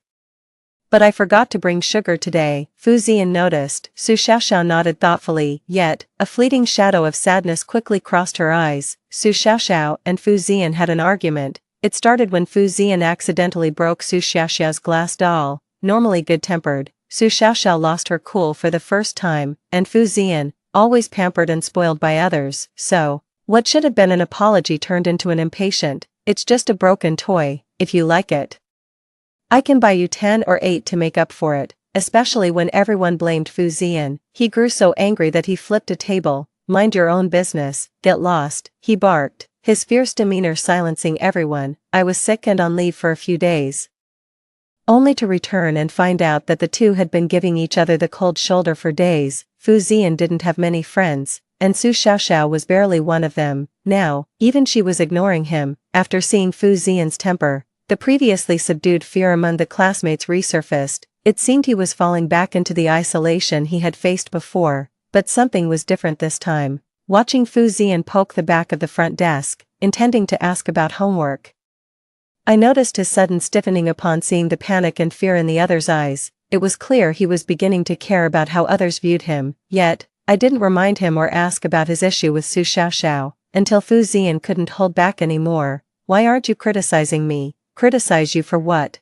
Everyone says I did something wrong." Fu Ziyan was calm as he spoke. "Do you think you did something wrong?" I countered. Fu Ziyan fell into a long silence. Much later, he finally said, "The doll got a corner chipped off. I saw how much Su Xiaoxiao treasured it, always handling it so carefully. She cries easily, and seeing the doll damaged would surely make her cry. I intended to find an identical one and replace it quietly, but no one expected that Fu Ziyan, when picking up the doll, would be bumped harshly by someone. He couldn't hold on, and it happened just as Su Xiaoxiao returned. He spoke these words in a soft, aggrieved tone. I asked him, "Did you ever explain this to Su Xiaoxiao?" Fu Ziyan didn't respond. "You're just like your dad," I teased, tapping his forehead. "I told you from the first time we met to speak up. A mouth isn't just for eating. Those good intentions kept to oneself often end up hurting both oneself and others more. If you don't speak up, how will others know? By the time misunderstandings arise and you try to explain, the damage is already done." "Fu Ziyan, you're not mute, you can speak." Fu Ziyan pursed his lips, quietly staring at the notebook on the table. It was the one Su Xiaoxiao had lent him when she learned he wanted to study hard. I patted Fu Ziyan on the head. "Bowing isn't hard. See, you're doing it right now." Fu Ziyan grunted, finally admitting reluctantly that he would go and explain things to Su Xiaoxiao. But Su Xiaoxiao had taken leave, citing a family emergency, eager to clarify things. Fu Ziyan got her home address from a teacher and went to find her. I didn't accompany him. The system couldn't resist. "You know, I will teach him how to speak up, how to respect others, how to find his direction, how to become stronger. I can teach him everything I know." I interrupted the system, smiling. "But I can't protect him forever. I can help him avoid danger this time. But what about next time? What if there are dangers neither you nor I can foresee? What I want to change isn't just the outcome. Hope has never been something given by others. Others' redemption is only momentary. Only self-help can truly save." The system fell silent. Su Xiaoxiao had a fall down the stairs and was left unconscious in the hospital. Her stepfather, Chen Ming, accused Fu Ziyan of being responsible. He claimed that on that day, Fu Ziyan stormed into his house and, without a word, dragged Su Xiaoxiao away. Chen tried to stop Fu Ziyan but ended up being beaten by him. Chen Ming is a middle school teacher well regarded by parents, and the neighbors always praised him for his good treatment of his stepdaughter. Su Xiaoxiao, Fu Ziyan, on the other hand, is known as a troublemaker, one who misbehaves because of his family's status. Moreover, the injuries on Chen Ming's face were undeniable. When the police arrived, Fu Ziyan was like a young lion, ready to fiercely attack Chen Ming again but was restrained. Fu Ziyan was taken to the police station for a lecture. Fu Jing was abroad on a business trip, so it was his lawyer and I who went to pick him up. Upon seeing me, Fu Ziyan's eyes lit up, but he quickly looked away. The police said he refused to say much. He only mentioned that he did not push Su Xiaoxiao. The hospital said the girl's injuries aren't serious, but for some reason, she hasn't woken up yet. The parents are open to settling privately. "So Miss Wen, what do you think?" I turned my head to look at Fu Ziyan. He didn't want to look at me, but I tapped him firmly on the head. Fu Ziyan winced and held his head, his eyes red as if he had just cried. Fu Ziyan, I looked into his eyes, my tone serious. I'll ask you just one question, did you do this? No, louder. So Fu Ziyan gritted his teeth and said, I didn't. Alright, I nodded, then told the lawyer, we won't settle. I believe in him, and that he wouldn't lie to me. Settling would imply guilt, but Fu Ziyan is innocent. He needs to walk out of here with his integrity intact. Fu Ziyan looked up in surprise. He seemed to want to say something, but tears fell heavily instead. He raised his hand to wipe them, but the more he wiped, the more they flowed. Normally as fierce as a spiky little lion, he now looked pitifully tearful. I sighed, while hugging Fu Ziyan. I couldn't help thinking it was time to get his exaggerated hairstyle trimmed. The smell of hair gel was really affecting the mood, but I did hit that bastard, after crying for a while, Fu Ziyan said hoarsely. He belatedly realized his impulsiveness and seemed nervous. Does that make a big difference? He paused, hesitated, and looked at me, his voice low and lost. I didn't mean to. I had told Fu Ziyan countless times before that violence wasn't the solution, even showing him many examples. Our weekend relaxation at home also included watching legal education shows together. I was relieved he at least remembered my words. What if it happened again, would you still hit him? Fu Ziyan didn't even think. It would be best to do it before the police arrived, leave him half dead. He gritted his teeth, feigning fierceness, but in reality, Fu Ziyan had held back. In the original storyline, Fu Ziyan had left Chen Ming paralyzed. That day the system had asked me, what if Fu Ziyan still followed the original storyline? Wrongdoings deserve punishment. I smiled, but I will stand by him, of course. The main thing is, I believe in my son. I was pleased. Fu Ziyan had changed the course of his own ending. But now I deliberately kept a stern face and stayed silent. Fu Ziyan got a bit panicky. He instinctively grabbed my sleeve, stammering, Kiko, I had my reasons. His demeanor made me laugh. Violence might not solve problems, but it can provide relief. I patted his head, but after venting, you need to think of solutions. Fu Ziyan, I'm your mom, you can always trust me. Despite what I said, Fu Ziyan hesitated for a moment, then shook his head. I can't say. I respected his decision. 14. The next day, rumors had spread throughout the school. The tipping point was an audio clip submitted by Zhang Shui. In the audio, Fu Ziyan's voice was ferociously clear. I will make sure Su Xiaoxiao regrets this. Crying, Zhang Shui said.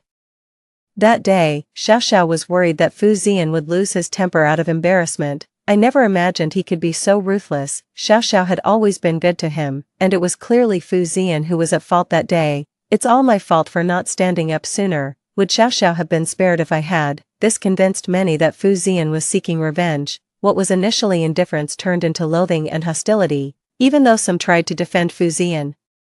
Their attempts were quickly suppressed. Without evidence to prove Fu Ziyan's innocence, and with Su Xiaoxiao still unconscious, the only person who knew the truth couldn't speak. But Fu Ziyan remained silent. Soon after, he was wrongfully accused of cheating on an exam. He had achieved the 10th rank in his class in the recent midterm exam. I understand that Fu might want to impress the girls, Qiao Enren said to Fu Jing, frowning. But that doesn't justify it. She didn't finish her sentence.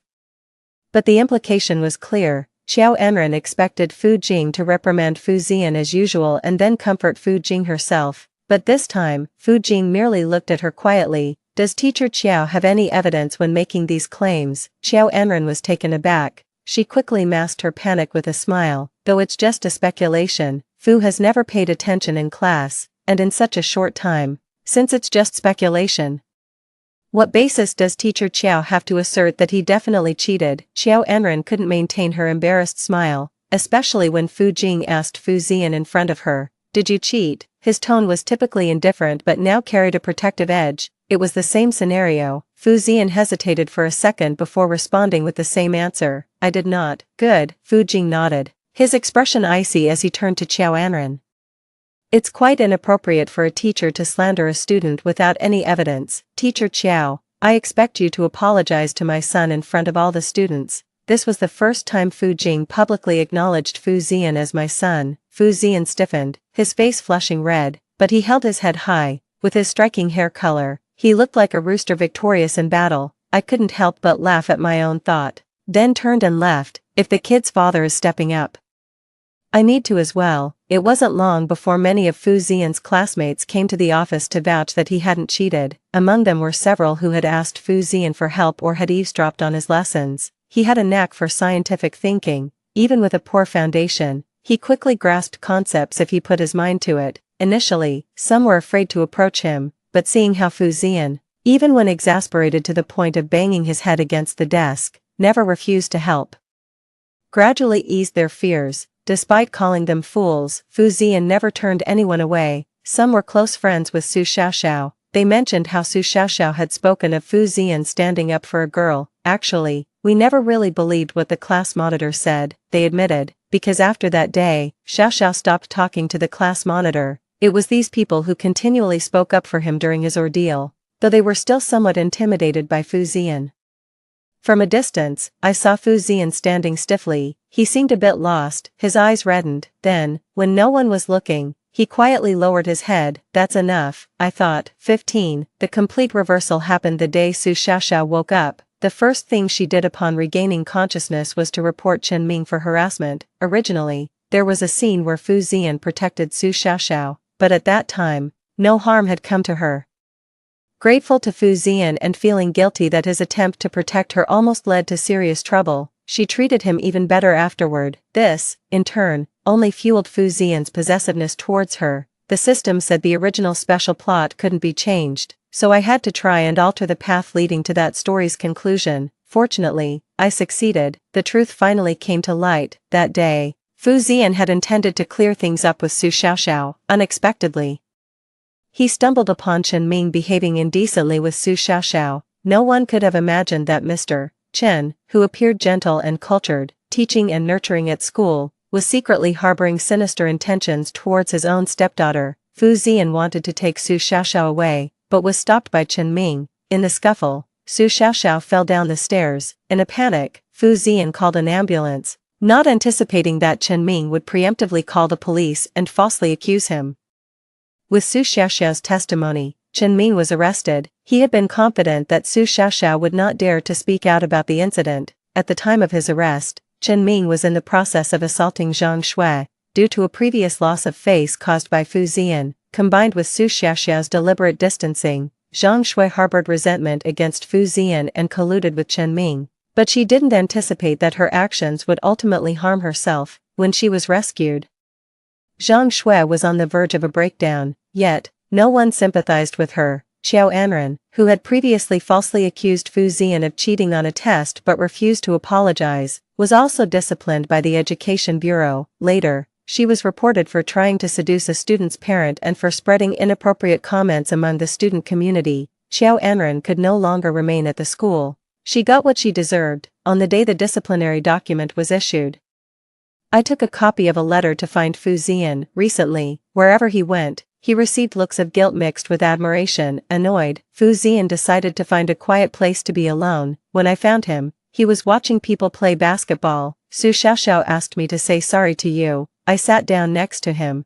turned to look at him, and asked, "So, why did she fall down the stairs that day?" Fu Ziyan turned his head to look at the basketball court, just when I thought he wouldn't answer. Fu Ziyan spoke softly. That day, she actually wanted to die along with Chen Ming. I was stunned by his response, not expecting such an answer. Then I suddenly remembered that Su Xiaoxiao's mood seemed particularly off during that time. The glass doll was a gift from Su Xiaoxiao's father to her. It was damaged when Chen Ming, drunk one night, broke it. I wanted to take Su Xiaoxiao away, but Chen Ming threatened to report that I was eloping with Su Xiaoxiao and even boasted about extorting money from her father. I could see that Su Xiaoxiao was truly desperate then, so, crying, she apologized to me, saying she had dragged me into this. Fu Ziyan began to talk more openly. He said he didn't dare tell the police about this. He was worried that if he exposed these things first, Su Xiaoxiao wouldn't be able to handle the shock upon waking up.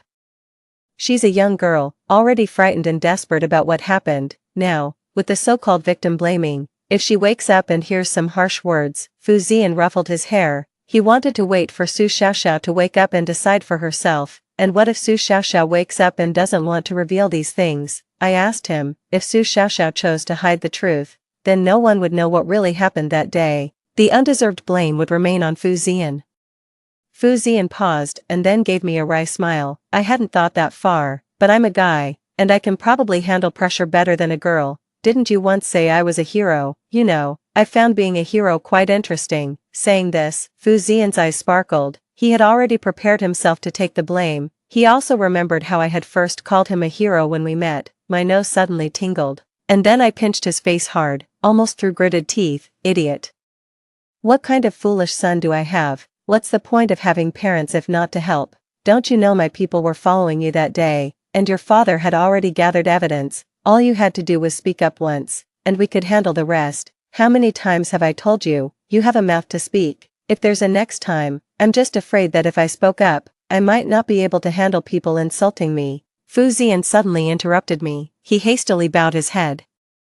His voice choked. I'm really not as strong as you think. Once the barrier of his grievances was broken, it poured out uncontrollably, so, Fu Ziyan decided not to break that barrier at all, keeping it tightly sealed. It was a naive, childish, and foolish thought, but it was endearing and deserved to be taken seriously. Why do you have to be so strong? I asked him, or rather, have you ever thought about why I came back to life? Fu Ziyan was taken aback.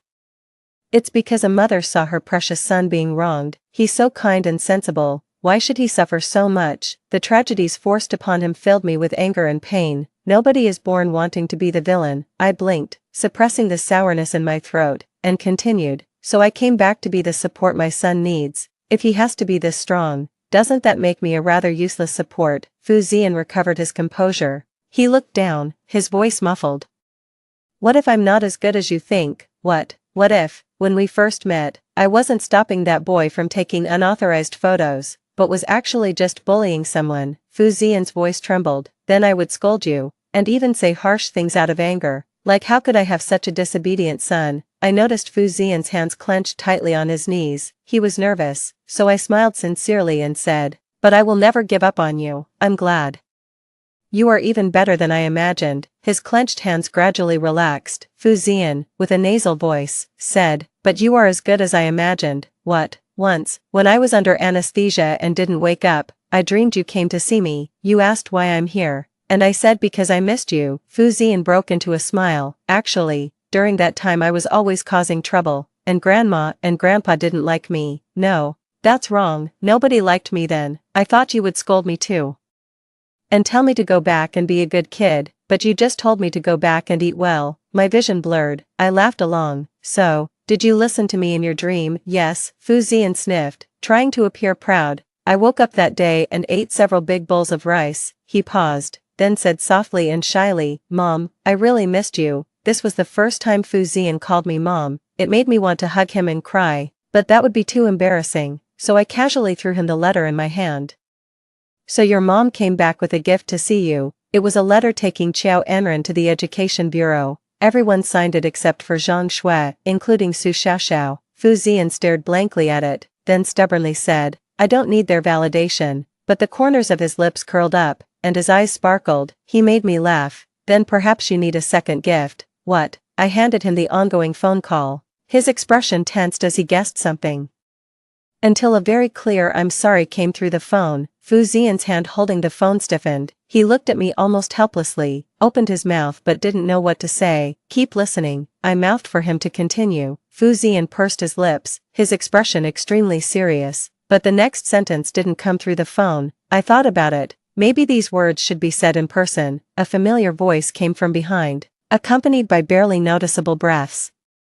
Fu Ziyan swiftly turned around, disbelieving. Fu Jing, usually very reserved, looked somewhat awkward when meeting his son's eyes. He glanced at me involuntarily, but I deliberately turned away, so Fu Jing sighed helplessly, his face as serious as Fu Ziyan's. The words he spoke sounded like those memorized for a company's annual summary, making Fu Ziyan visibly disdainful. He probably knew he wasn't speaking well, so he pursed his lips, but soon, a clear smile spread across his eyes. He said, I'm proud of you, and I will always love you. The words were emotionally charged, but Fu Ziyan, when dealing with his father, always seemed a bit clueless, so he quickly stepped out of the emotional atmosphere and then turned to me very seriously and asked, Mom, is sticky rice and black dog blood no longer enough to drive away the evil from him? Fu Jing's face darkened instantly. My laughter was loud, but now, it's quite nice. I thought to myself, on the day Fu Zian graduated, Fu Jing, as the representative of outstanding students' parents, gave a speech on stage, Fu Zian secretly recorded it and then ranted to me wildly, why does he still look young but acts and speaks like an old stubborn man? If it weren't for his decent looks, I bet half the audience would have fallen asleep. Mom, have you really not considered finding me a stepdad?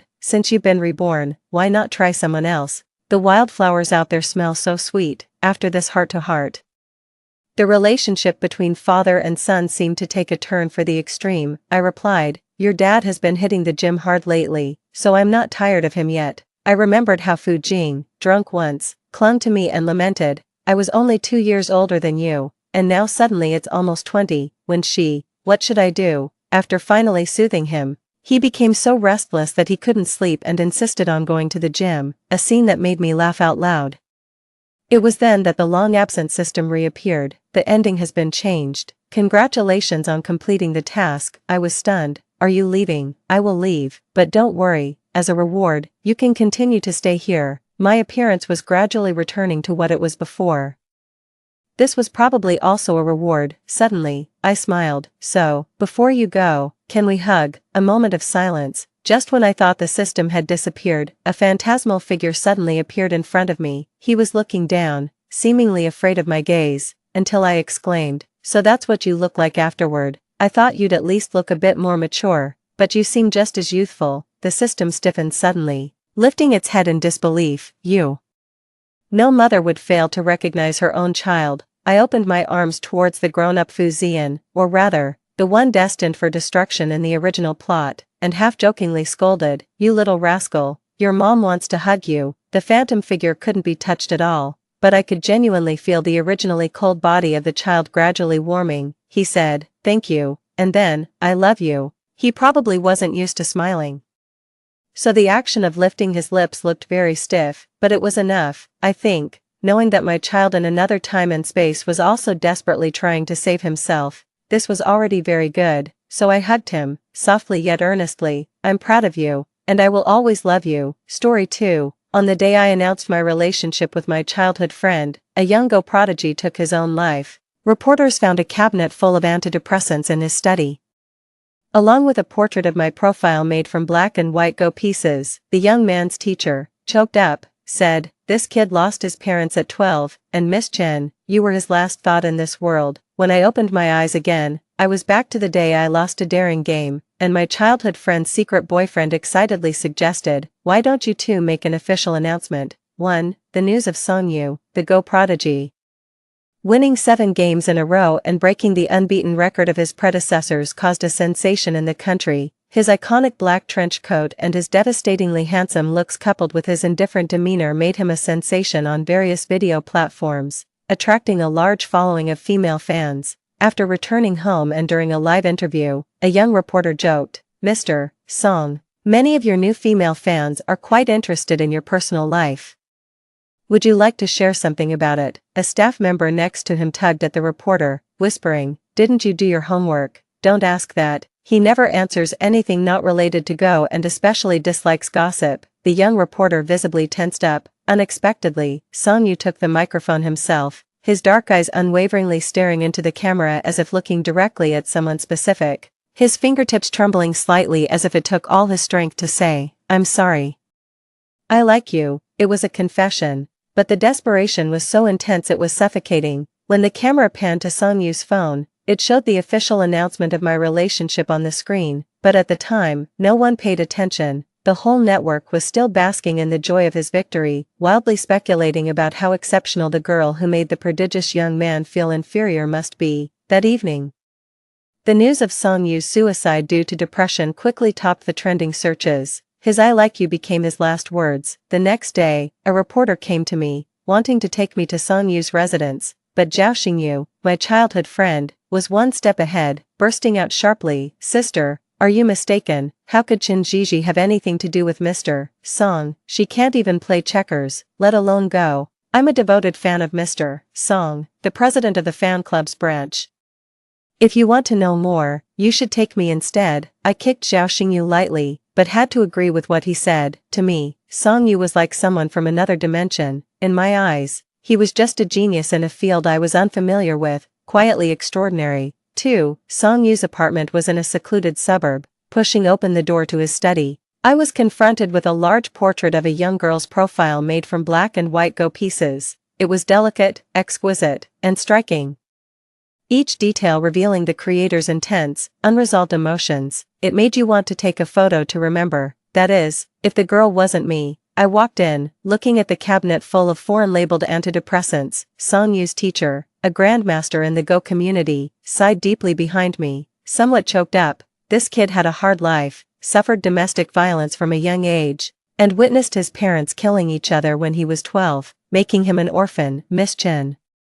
You were his last thought in this world. My gaze turned to the broken strawberry hair clip, the half-eaten bag of dried mango, and the crumpled note I had thrown out the window during a study session with Zhao Xingyu, which read, "Damn, why do guys look so handsome in black trench coats?" All these casually discarded items of mine were treasured and carefully preserved. In contrast, his precious competition certificates and trophies were carelessly placed in a corner. So, it was after seeing my official announcement that he chose to give up on life. The teacher's eyes brimmed with tears. Over the years, Song Yu was placed on a pedestal, seemingly glorious on the surface, but his mental state was deteriorating. I can only fall asleep briefly each night after looking at your photo. I couldn't help but ask, Master, why does Song Yu like me? Before I could finish, a sudden pain shot through my brain. As my consciousness faded, I could only see the teacher's mouth opening and closing without hearing a sound. When I opened my eyes again, it was during a class reunion after the college entrance exams, and several rounds of Truth or Dare had already been played. Zhao Xingyu was watching an interview live stream of his idol, Song Yu, while discussing the official announcement draft on his new boyfriend with my phone in his hand. Realizing what was happening, I panicked and stopped him. You can't post that. Pick another punishment. A male classmate jokingly pushed Zhao Xingyu. Look, you're being rejected again. Gigi, what's the matter? Why can't you take a joke today? Seeing my genuine anxiety, Zhao Xingyu ignored them and stuttered. But I just posted it. Don't worry, Gigi. It's only been a minute. I'll delete it now. In the live stream, Song Yu had just put down his phone, being ushered by the staff to get ready for the journalists' questions. Oh no, he must have seen it.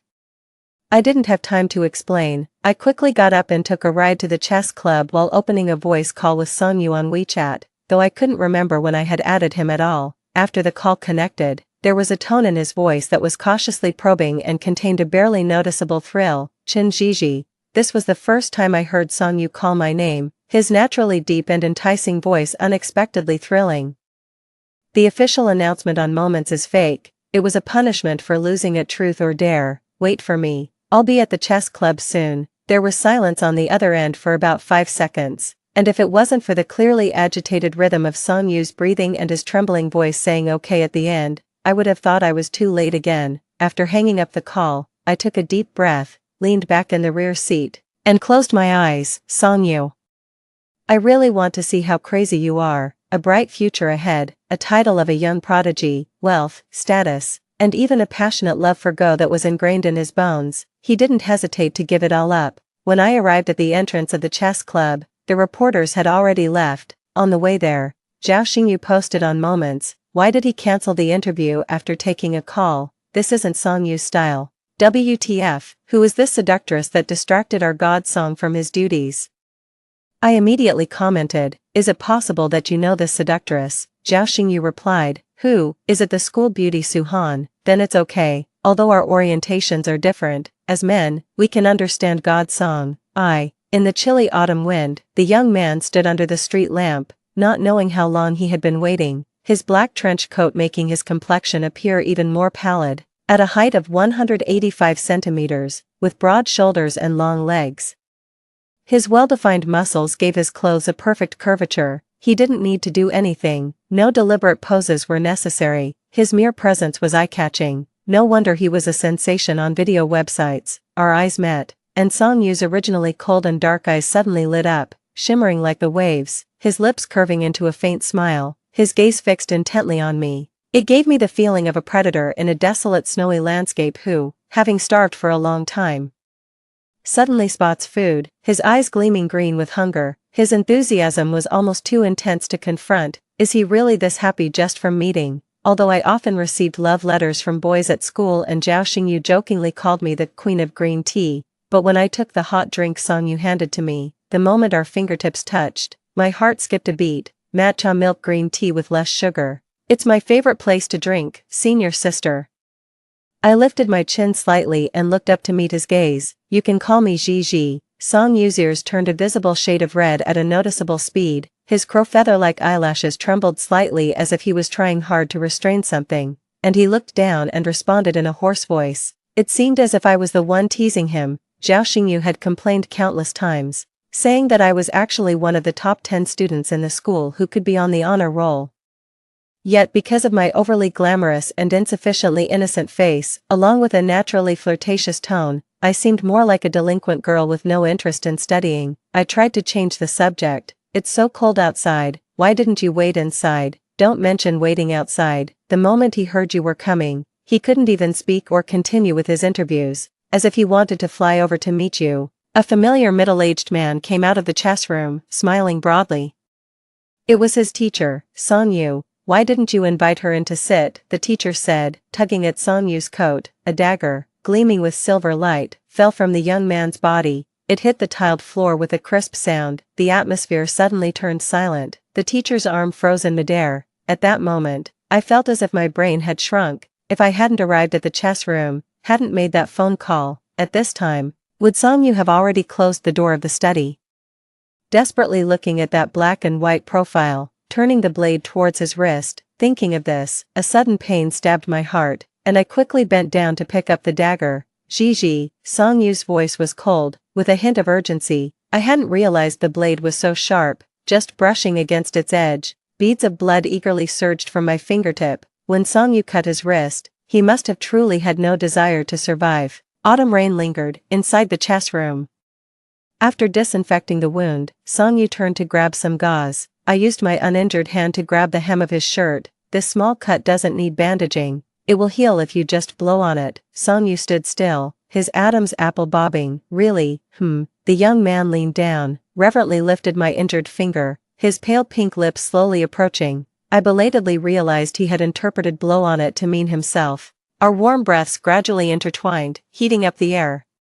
Just as they were about to touch, the sound of the teacher opening the door came, and I quickly withdrew my hand. The teacher waved at me, signaling me to come out. Songyu's gaze darkened as he stared at my quickly healing wound, his look intensely deep. He stared in the direction I was leaving, a silent and humble plea for me to stay. It's not like we won't see each other again. I couldn't help but silently complain. But then I suddenly realized that in Songyu's eyes, my sudden visit might seem whimsical, and whether I would come again was indeed an uncertainty. Mr. Chen, I hope you weren't frightened, getting injured the first time we formally meet. This kid must be heartbroken. Don't be scared, he meant no harm with that dagger. Probably because, outside, the teacher paused mid-sentence. I blinked. It's all right, master, I know everything. The teacher's face showed a look of shock. You know. Did Songyu tell you? No.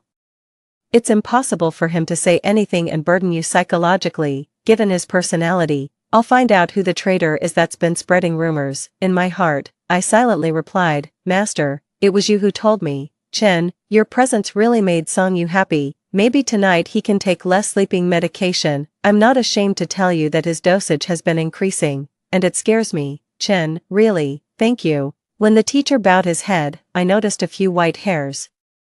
My nose couldn't help but feel a bit sour. When I returned to the room, Songyu was replaying the chess game. His distinct fingers held a black chess piece, pleasing to the eye, embodying a gentleman's grace. He exuded a calm and aloof demeanor that belied his age. I approached silently, my hands still damp from washing, mischievously flicked water at Songyu. He turned his head, his pupils dilating in surprise at my return. Not even wiping the water I flicked at him, his eyelashes damp.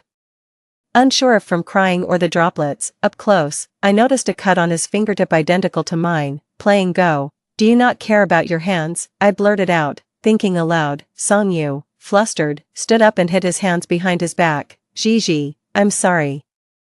Stop saying sorry to me from now on. I tried to sound stern, but my naturally soft voice made it sound more like coquetry. Why did you bring it inside? I pointed to the dagger on the cabinet. You touched it. It has your scent. I wanted to keep it, Songyu explained softly, not hiding anything. I could already picture Songyu taking the dagger back to his study, treasuring it in a glass display case, though the room wasn't heated. Warmth slowly climbed to my cheeks. After a pause, I spoke.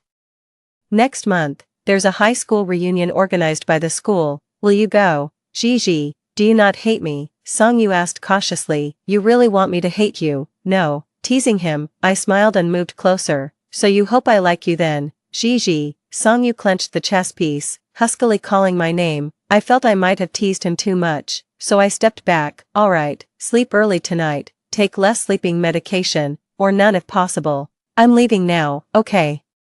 The disappointment in the young man's eyes was as transparent as a dog abandoned in a storm. I couldn't help but raise my hand, and Songyu naturally bent down, making it easier for me to ruffle his soft hair. Being so obedient, would you refuse anything I ask? No, I was just joking, but didn't expect such a straightforward answer from Songyu, leaving me at a loss for words. The young man in front of me smiled, his tone humble yet earnest, with a bit of stubbornness. I'm willing to do anything for Gigi. A cold breeze blew in through the window, disrupting my heartbeat once again. I heard my own voice. In that case, Songyu, I command you to live well. Time always flies during breaks from class. A month flew by in the blink of an eye. I managed to get quite a bit of first-hand information about Songyu from Zhao Xingyu. Songyu seemed to know me better than I knew myself, yet I knew nothing about him. This disparity in information fueled my competitive spirit. Every time I went to the chess room, Songyu would play chess in silence while I, like a newly minted fan, slowly gathered information. He burst onto the scene at 12, won the world championship at 17, preferred playing with the black pieces, and always maintained a poker face regardless of the situation, never showing any emotion and always quietly waiting for his opponent to leave the table first after a game. He would decline any interviews or questions unrelated to Go. Every year, he donated half of his prize money to Project Hope schools and privately established an organization against domestic violence for minors. When I got tired of studying, I would sneak glances at Songyu to refresh myself. Once, while I was absorbed in watching him, Songyu suddenly turned his head. I couldn't dodge in time and found myself lost in his calm, lake-like eyes. It was as if a small stone had been tossed into them. Rippling through the still water, putting down his chess piece, Songyu turned to face me and considerately suggested, Gigi, you watch first, I'll continue after you're done. I pushed my luck, my eyes gleaming as they fixated on his abdomen. Can I touch your abs? Okay. Songyu managed to stretch the single word into several syllables, his reply stumbling. I smirked. Songyu, can't you ever say no? So, we're not doing it. How could we not? You already agreed, casual and satisfied. I rubbed his stomach over his clothes. Alright, continue your game. Songyu's ears turned red, and he quickly stood up. I need to go to the restroom. Besides the factual information, Zhao Xingyu also sent me a bunch of recent gossip. Rumors online claimed that the girl who called Songyu and made him cancel a press conference was his girlfriend from the same high school. Some even claimed she was the campus beauty Suhan, who was supposedly in the same class as Songyu. I happened to see this and casually clarified, the girl who called was Qin Jiji, and she's not his girlfriend. The response came instantly, that senior, Qin Jiji, just looking at her, you can tell she's a scheming girl, not Songyu's type at all. Suhan might be more plausible, at least there's some credibility. Qin Jiji is Songyu's senior and mixed up with bad crowds, always heavily made up and hot-tempered. Not at all like a student, they probably haven't even spoken. So this is how rumors are born. I just wanted to read the comments, but now I'm furiously typing away. They say I have a temper. Well, I'll let them know the rumors aren't false. After a barrage of responses, the other person was left doubting their existence, crying as they deleted their ID. That evening at the high school reunion, after spending too long deeply and friendly interacting with the keyboard warriors, I arrived in a rush to find everyone had almost all arrived. I had just taken off my thick jacket, revealing my delicate makeup and a figure-hugging slip dress. Zhao Xingyu rushed over. Princess, allow me to report today's big news. Go ahead. The unapproachable beauty has descended from the pedestal. Can you believe Songyu actually came to the reunion? He used to ignore these kinds of events. It must be the charm of the campus beauty. I paused. Wait, what does this have to do with Suhan? Zhao Xingyu raised an eyebrow. Wasn't it Suhan who invited Songyu? But let's not talk about that now. I'm going to meet the master face to face. Yes, your highness, the foundation makeup today is so good that even a mosquito could do splits on it. I replied with a smile. Don't make the princess kick you on a happy day. Zhao Xingyu ran away in a flash, not forgetting to complain to his secret boyfriend, my uncle, saying that I was being mean to him again. I took out a small mirror and checked my reflection. Indeed, there was a slight oiliness on both sides of my nose. Songyu spends all day alone in the chess room, engaging in high-intensity chess matches, with pitifully few leisure activities. I heard that participating in group activities can help with the recovery from depression, which is why I invited him over. So, Su-han invited Songyu as well. Are they close? This speculation made me feel slightly uncomfortable. Gigi. My thoughts were interrupted as Songyu made his way through the noisy crowd. Wearing his usual black trench coat, albeit a slightly different style from before. I wonder how many he has bought. People online are criticizing me, and you know I'm not good at clapping back, so it took me some time. I rushed over here and my makeup is a bit smudged. Does it look bad? I said pitifully, tilting my head slightly so Songyu could see clearly. No, Gigi, you always look beautiful. Songyu's gaze lingered on my slip dress, unsure where to rest, but reluctant to look away. A faint pink hue creeping up his neck. Songyu, I haven't had dinner. I'm so hungry. I'll get strawberry cake and mango pudding. I'm no longer surprised that Songyu knows my favorite desserts, after spending some time together. I've realized he knows me uncomfortably well. Master Song, so you're here. Before Songyu could move, a group of girls quickly surrounded him. Su-han stood at the center, wearing a loose school uniform with a high ponytail, exuding a youthful vibe, her bare, egg-shaped face looking exceptionally pure. The light in Songyu's dark eyes slowly faded, returning to his usual polite yet distant demeanor. Master Song, you're always flying around for competitions and hardly at school, thanks to Han Han.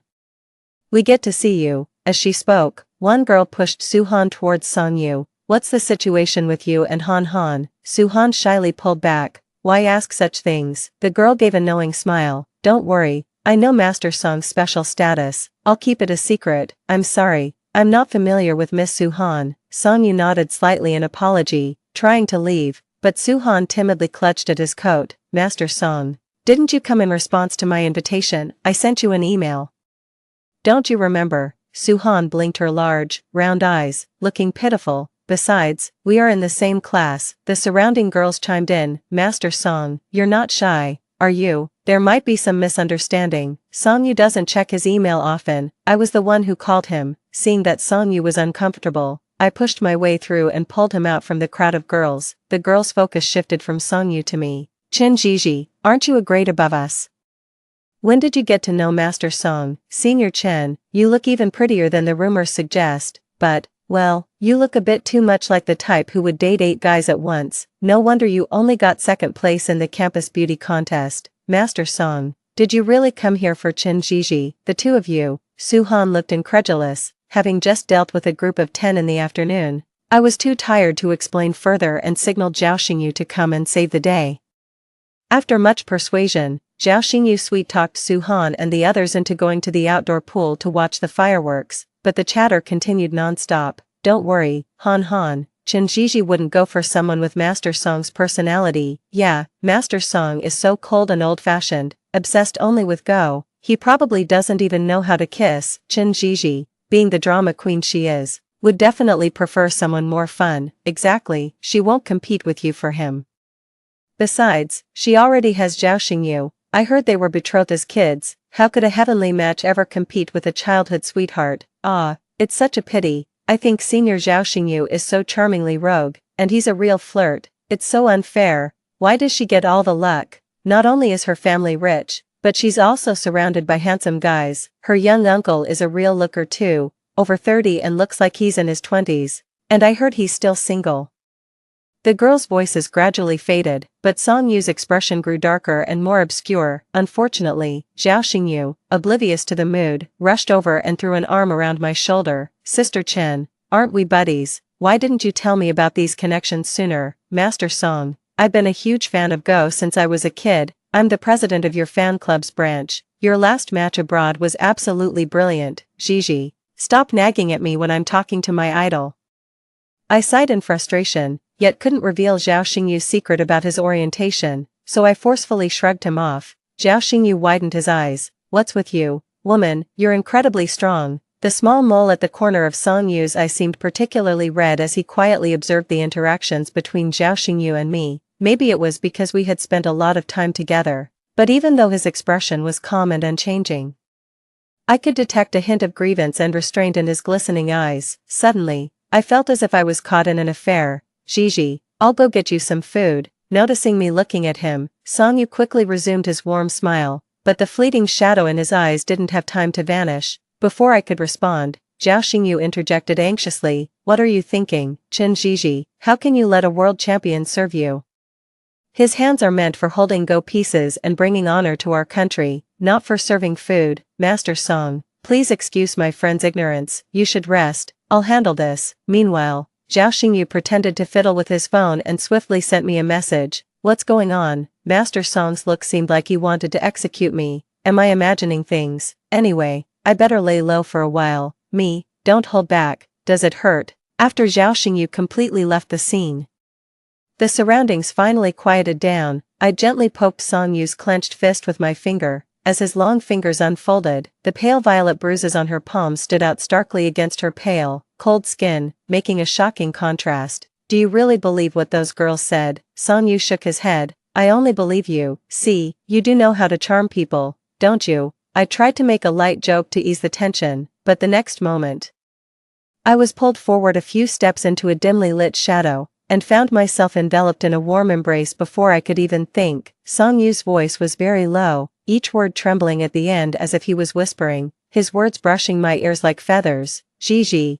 I want to be reckless just this once, just once." He was strong, blocking any way out, yet his touches on me were cautious and tender, as if he cherished me deeply. He even thoughtfully placed his hand on my back to prevent me from getting hurt. Song Yu affectionately rubbed his chin against my shoulder, which Zhao Xingyu had just touched, his soft lips barely grazing my exposed skin as if desperately trying to erase the traces of another. A faint scent of soap lingered from his body, mingling with the heat around us right under my nose. This wasn't my first hug with someone of the opposite sex, but it was the only time my legs went weak and my heart raced as if it might burst out of my chest at any moment. Just a wall away, Zhao Xingyu was wandering around with a dinner plate, looking for his idol. How did they disappear in the blink of an eye? "Hey, Chu, have you seen Qin Gigi?" The person across from him sighed. "Xingyu, you know what Gigi is like. Since they broke up, I haven't seen her in a long time." Song Yu stiffened for a moment, and I could feel his breathing grow heavier, each breath hitting my eardrums. A slight pain came from my shoulder as Song Yu's teeth gently grazed the soft flesh there. The arm around my waist showed blue veins from excessive restraint, as if he was at his limit. I bit my lower lip hard to stop myself from making any strange noises and whispered in his ear, "It was just one day, we didn't even hold hands. I almost forgot what he looks like." "Really?" As Zhao Xingyu's footsteps faded away, Song Yu gradually loosened his grip on me. His face was abnormally flushed, and his usually immaculate collar was all messed up from my grasping. I didn't need a mirror to know that I probably looked even worse. It reminded me of how he usually stared intently at the chessboard during games, his glasses like black holes, absorbing all the light around them. "Gigi, did I scare you just now?" I nodded, then shook my head, my expression worried. "I heard from the teacher that those medications have severe side effects. You stopped taking them recently because of the competition. Are you okay? What would you do if I said I'm not okay? Gigi, would you stay by my side?" I was taken aback. This question Song Yu asked was beyond my previous considerations. "I haven't been taking my medication recently, not because of the competition, but because you are with me." Song Yu's eyes flickered with a slight sadness, yet still carried a gentle smile. His lips were very inviting, soft and now a deeper shade of red. It was hard to resist the urge to bite down, to taste. "Gigi, I'm sorry, I like you." Hearing the same familiar words as in my past life made my heart skip a beat. Ruffled my hair, his tone so tender it could drown someone. "But you have your own life. You don't need to feel responsible for this fondness." I suddenly remembered what Zhao Xingyu said when I asked him for materials previously. Master Song might seem quiet and uncommunicative, appearing a bit slow at times, but someone who can master the game of Go, encompassing all its complexities to become the world's #1, must be someone who can easily perceive everything and is extremely intelligent. It turns out, Song Yu knew everything. He had long seen through my thoughts and intentions. No wonder he never asked why I hitched a ride to the chess club out of the blue on the day of the press conference. Gigi, I've been very happy this past month. It's been the happiest time of my life. I'm deeply attached to this feeling and even thought how wonderful it would be if it could last a lifetime. But all dreams must end. The longer I spend with you, the harder it becomes to control my desires. I find myself helplessly craving more and more, pushing my endurance to the limit. Leading to today's uncontrollable state, I've been too greedy. Gigi, I promised you that I would live well, but just the thought of you liking someone else in the future makes merely living feel so difficult. Let this past month's memories be a gift to me. Okay, I need these memories to sustain me for the rest of my life. Gigi, you are my deity, and a deity should not be confined. I'm not worthy. This was probably the most song you ever spoke. His eyes not hiding their fervent and humble spark anymore. The moment our eyes met, the sparks that flew were almost manic, painfully touching, like a lone devotee in a sea of people, moving against the current, kneeling before the temple, faithful unto death. I opened my mouth but found myself unable to speak. The gathering had ended, and classmates were leaving one after another. Sonyu placed his coat on me and carefully adjusted the pig-themed scarf around my neck. Let's go, Gigi. It's getting windy outside. Why do you like me, Sonyu? On the way back to the chess club, I finally voiced the question that had been lingering in my mind. I'm quick-tempered, indulgent, spoiled, can't handle hardship, and even a bit dramatic. When did you start liking me? Sonyu slowed his pace. Gigi, do you really not remember? His clear, youthful voice held no blame, yet I still felt uneasy. Should I remember something? On your 12th birthday, I was kicked out of my house by my parents. My eyes were blurred with blood, and I couldn't see the road when I ran into a Rolls-Royce. You got out of the car, gave me a bun and a membership card for a Go class. The beautiful face of the young man gradually overlapped with the blurry memory of the little boy. I had just started middle school at the time, a rebellious, self-centered age. My parents had enrolled me in a 6-year Go class without consulting me, leading to a big argument. During the car ride, the Cold War continued, and my mother bought me the most popular steamed buns on that street to appease me. That's when Sonyu, covered in blood, stumbled in front of our car, about half a meter from the car. I remember his eyes, clear and deep, more beautiful than any crystal or gemstone I had ever seen. People passed by on the busy street, seemingly accustomed to the sight. My parents wanted to get out and check, but were stopped by neighbors. Don't bother. This child gets beaten every day. Today is actually light, and he didn't even hit your car. Be careful, he might scam you, they warned. You newcomers don't know the inside story. His mom originally wanted to divorce his dad and didn't plan on having a child, but then he came along and trapped her. Even abortion pills didn't kill him. He was born with a wicked energy. He might just be a harbinger of disaster. Both of you are in business, right? Then you should stay even further away from him. Be careful not to catch any bad luck. With this advice, my parents started to worry. Amidst the noisy surroundings, I opened the car door and handed a steaming basket of dumplings to the boy who appeared to be about my age. Why did your parents hit you? The boy shook his head, eyeing the dumplings and swallowing hard. Here, eat them before they get cold. Thank you. Ignoring the blood on his hands, he devoured the dumplings greedily. Your eyes are beautiful, the dark parts like ink and the white like moonlight. Speaking of which, black and white, that's like Go, isn't it? I pulled out a 6-year membership card my parents had just processed. Zhao Xingyu's dad sent him to learn Go, said it would make him smarter. My dad insisted I go too, but I get dizzy just looking at the board. How about this? You go learn it thoroughly, and when you return, you can teach me. The boy gently took the card. Careful not to stain my clothes. After a while, he spoke softly. Everyone thinks my being born was a mistake, that I should die. Don't die. Why? He stared at me, tears clinging to his long, curled eyelashes. You're very handsome, and you'll be even more so when you grow up. Imagine if you became famous for playing Go and appeared on TV. More people would appreciate your good looks. If you died now, the world would be short of one handsome guy, and that would be a great loss for me.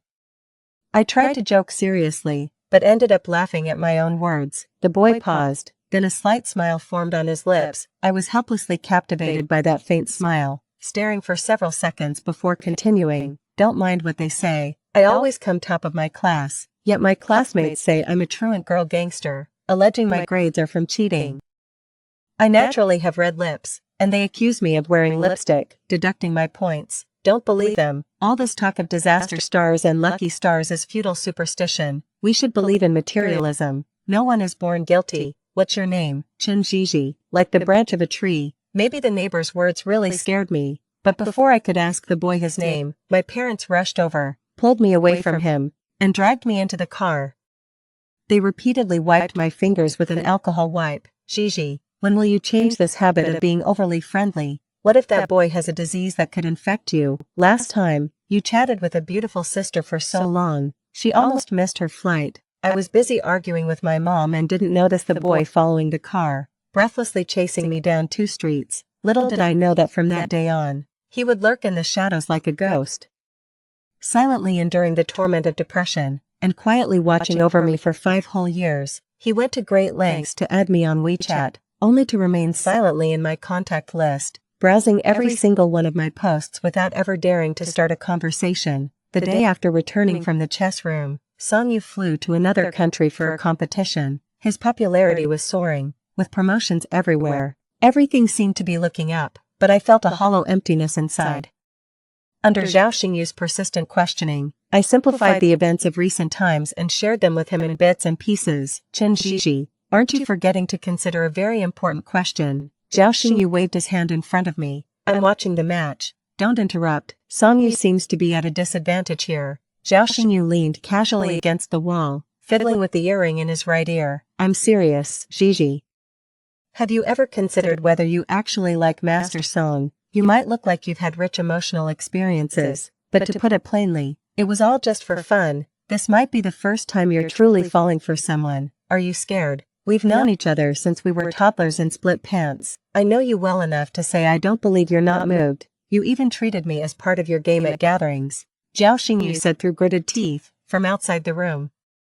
Uncle's magnetic voice called, Xingyu, we're going to be late for the movie. Zhao Xingyu cleared his throat. Tell the prince to step out. Uncle chuckled coldly. I skipped a high-level meeting for this movie. You think I, at my age, am keen on being your secret lover? Get out here in half a minute, or don't bother at all. Zhao Xingyu instantly caved inside at me as he left. Chin Zhiji, oh Chin Zhiji, I really don't know how my smart and beautiful idol could ever fall for you.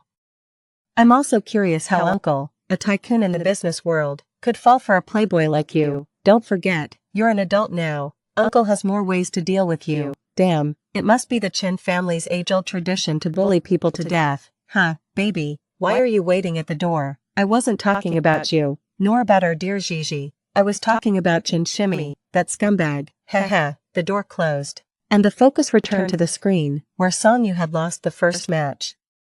The camera froze on his expressionless face. Comments under the video surged, many of them harsh. I opened Trip, paused on the page for nearly a minute, and booked the earliest flight to the country where Song-yu was competing. I grabbed my coat and dashed out the door. Zhao Xingyu was right. Deep down, I knew exactly how I felt about Song-yu. I was used to playing around, but facing such intense and sincere affection, I was inevitably a bit overwhelmed, but the countless palpitations can't lie. On the phone, Song-yu answered immediately, his voice husky and gentle. Gigi, I can lose, right? Nonsense, of course you can. Don't worry about what people online are saying. You've won so many matches already. It's only fair to let others feel involved, to give the seniors some respect. Right, the airport announcements urged passengers to board. I was getting anxious. I have to go. Wait, Song-yu blurted out, then paused for 2 seconds before regaining his composure. Never mind.